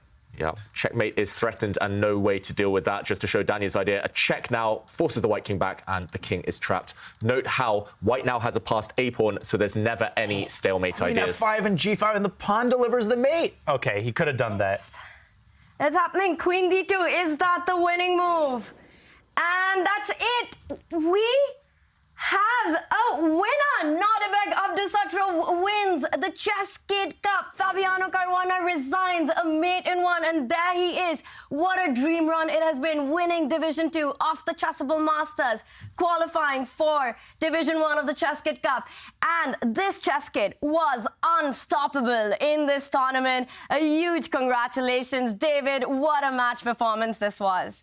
It's incredible to believe he's still a teenager. He is scarily good. He played fantastically. He deserves it. He's been the most consistent player throughout the week. Nerves of steel. We have a champion. We do have a champion, and that means it is Nodirbek Abdusattorov who punches a ticket to the grand final. And today, he was the better player. He was the better player. Fabi fought well. There were some genius moments from both sides, right, James? Absolutely. Genius moments, of course. I mean, Fabi had a chance every single game, but the resourcefulness, of course, the fighting that he had there, he had a little bit of everything. Universal, something that you see, obviously, Magnus do. Very good stuff from Abdusattorov. Yeah, and Fabi fought to the last second, literally till the last move. He would have had me fooled, but Nodirbek, it takes a lot more than that to fool him. He wasn't fooled at all this tournament. Amazing play, consistent play. Great opening play. I'm just excited to see him in the Norway Masters. Yeah, this is such a big confidence boost for him. And it was his debut in Division 1 of the Champions Chess Tour. And he gets it done the first time around, James. First time around, I mean, right? One up, one down, clown, right? Of course, he wins the ChessKid Cup. And the kid, technically not a kid, but at the same time, he wins the ChessKid Cup. First time around, there's a lot to see from Nodirbek.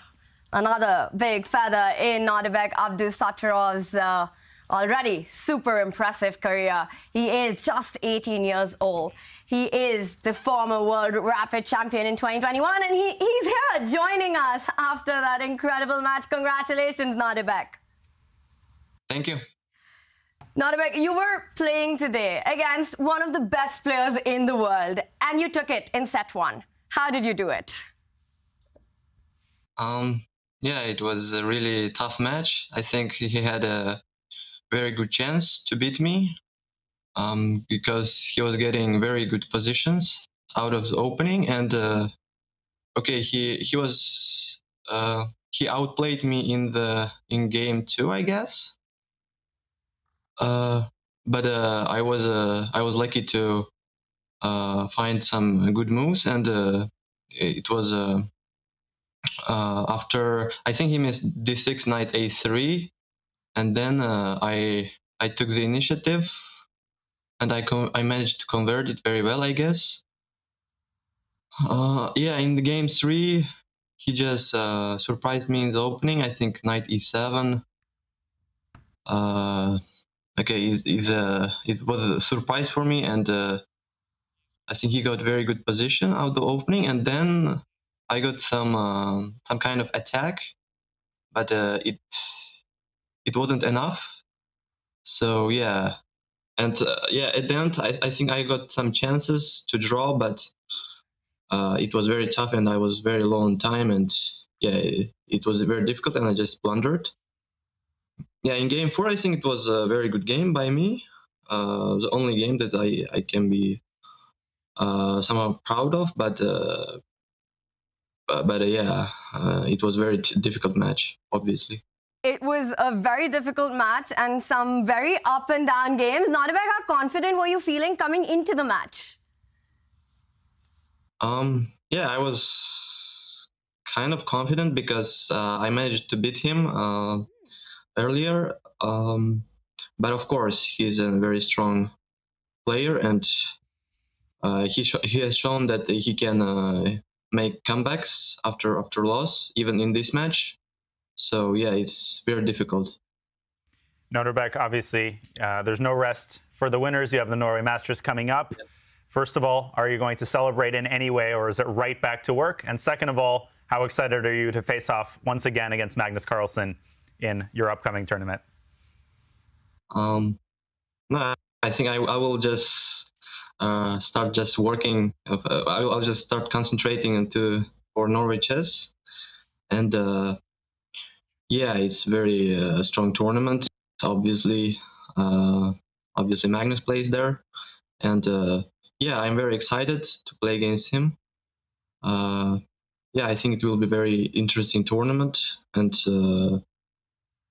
with very interesting games, I believe. And yeah, I tried to prepare my best, and yeah, we'll see. And Nodirbek, you've been camped out in Norway for the duration of this tournament. It seems to have brought you luck. What have you been doing day to day? How have you been preparing? Have you been going out as well? Yeah, I was just preparing for the Norway chess, obviously, and okay, I did some work for this tournament also, but it was mostly I was concentrating to the Norway chess and just working every day, and yeah, just having a walk every day and just enjoying being here. And here is very beautiful, so yeah, it's, I think, very good to combine preparing and resting here. So yeah, I'm enjoying here. Yeah, and follow-up question. This is the ChessKid Cup. Do you have any tips for all the chess kids out there? How can they play like you? How can they become such a tactical wizard like you are? Obviously, it requires a lot of work and doing exercises, doing tactics every day, constantly. It's very useful to have a great calculation or tactical vision. And yeah, basically, you have to practice it every day and do your best. And I think it will come with time that you will have better calculation skills. And I mean, it's very important to become a strong player. So yeah, it's part of improving, and it comes with time, I think. Wow. Just some amazing advice there by you, Nodirbek. And this was your debut in Division 1, and you won a Champions Chess Tour event, joining Magnus and Hikaru. How does it feel to now officially become one of the greats of the tour? Yeah, it feels great. This is a big opportunity for me to play against them and to compete in this top level. And yeah, it's very pleasing, and I will do my best, and yeah, we'll see. Congratulations, Nodirbek. A fantastic tournament performance, and we wish you all the best for the Norway chess that's starting soon. Thank you. Nodirbek Abdusattorov joining us from Stavanger. What a performance by him. He wins the ChessKid Cup, his debut in the Champions Chess Tour. He qualified by winning Division 2 of the Chessable Masters, was unstoppable from start to finish throughout. A very deserved winner, James. Absolutely, very deserved winner it is. I mean, the guy won the World Rapid. Of course, this was, what, 2 years ago? Okay, this was when he beat Magnus 2 years ago, right? To think about that. And now he's doing this today. I mean, what does the future look like for this kid? Just incredible. That's what the future looks like. Wherever he plays, he is a force to reckon with. He was the youngest player in the ChessKid Cup, so it's interesting how the youngest player actually won the ChessKid Cup. Yeah, the youngest player, but maybe the most mature style. I was impressed with so many different things, but just the repertory of positions that he understands and is able to play, all the different openings. You start to think he's 48, not 18. Just so excited to see what chess has in store for Nodirbek as he somehow continues to get better and achieve more and more. This chess kid is giving a very hard time to the best players in the world, and what a performance by him. But it's not just him. There were a bunch of other chess kids who gave a very hard time to our very own David Howell. Take a look.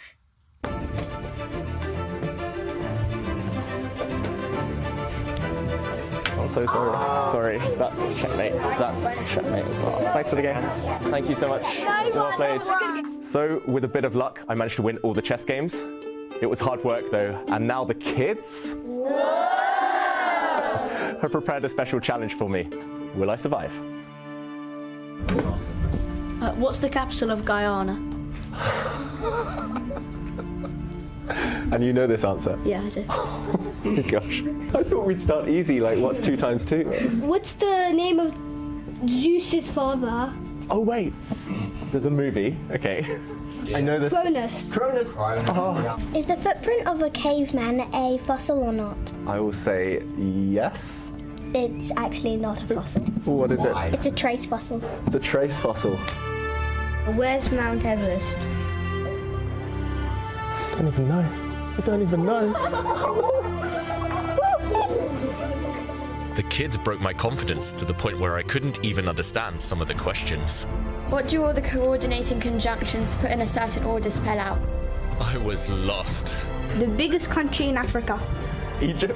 No! What year did Queen Boudica die? Who was the last Egyptian? What are the effects of the Black Death? I want you to clearly explain. What's the mean of 40, 40 and 30? 211,652. What are you timing it by? 893. As I was spiraling down this dark, dark hole, I sensed a small piece of hope that I could cling on to. When is Prince William's birthday? But not year. Not the year. Okay, it's 1 in 365 chance I can do this. Can I guess the month? The day might be hard. No, you have to do the date. Okay, the date. And month. I'll say June sometime. You have to put a date. Oh, June 21st.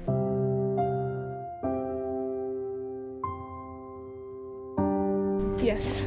That is correct. Oh my god, that's 1 in 360. For real? So the big lesson from today is that I need to go back to school. I might have won the chess, but the kids definitely got revenge. Well done, kids. Thank you,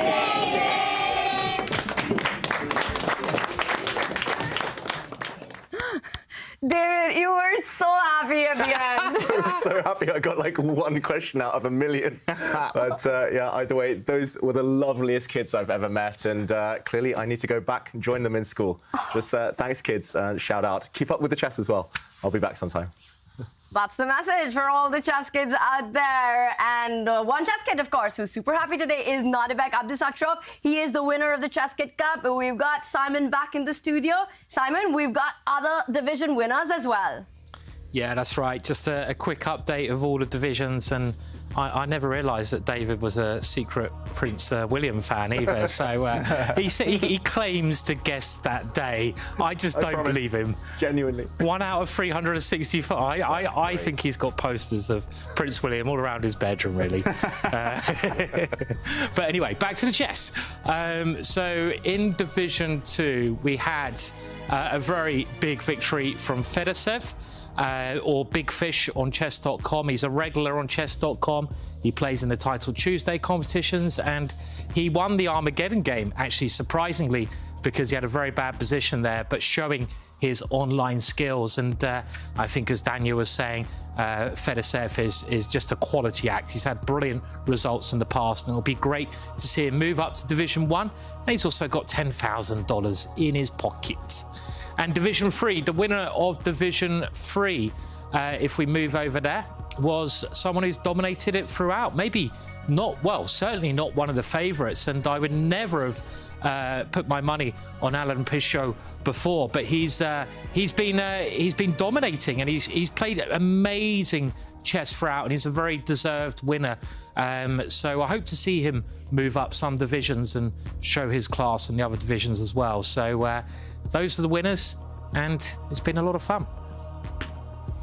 It's been tremendous fun. Division 1, Division 2, Division 3, we got all the winners. A big congratulations to Nodirbek, to Fedorcev, and to Alan Pichot. We saw fantastic chess all around, and going into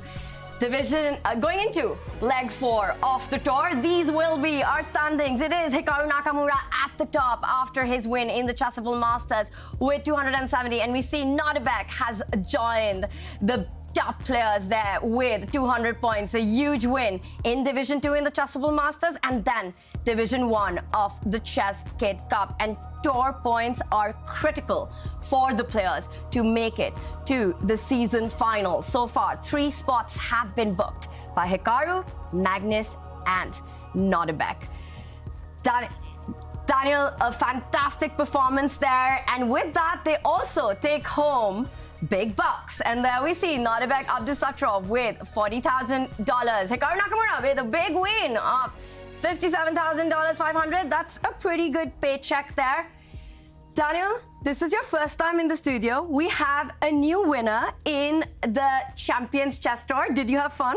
I had a great time. Obviously, I enjoyed watching this from the comfort of my own home, but to be a part, even a small part, of the overall machine that makes this whole production run, this incredibly amazing professional production with the best co-commentators. I had a blast in Oslo. I will definitely be back if I'm invited. Daniel, we're so excited to have you back in the studio, and it's been just an amazing, incredible tournament. James, what was the highlight for you? Oh, the highlight was the games. I mean, you can learn so much from these games if you're watching from home or wherever you're watching. Look, try to take something from every game. It's like free lessons in a way. And I know I'm getting better just from watching every time. Love it. And David, you have been so amazing throughout the tour. And I want to ask you, before we say bye to all the chess kids out there, what would you like to say to them? I'd just like to say, keep up the good work with the chess. Keep going, and yeah, if you ever want to test me in the general knowledge quiz, you know where to find me. On that note, chat, it's been amazing. What a tournament. Nodirbek Abdusattorov is the winner of the ChessKid Cup, and we will be back with the 4th stop on the tour in July. We'll see you then. And now we're in a rookie game where it might be equal. Whoa, My the goodness. bar rises up. Still some tricks. Talking of tricks. Whoa, knight to a3. Jeez, big fella. Not on Friday, man. Oh, my goodness. I think this is the craziest position I think we've seen on the tour this season. Oh, C1. Nodirbek Abdusattorov wins the ChessKid Cup.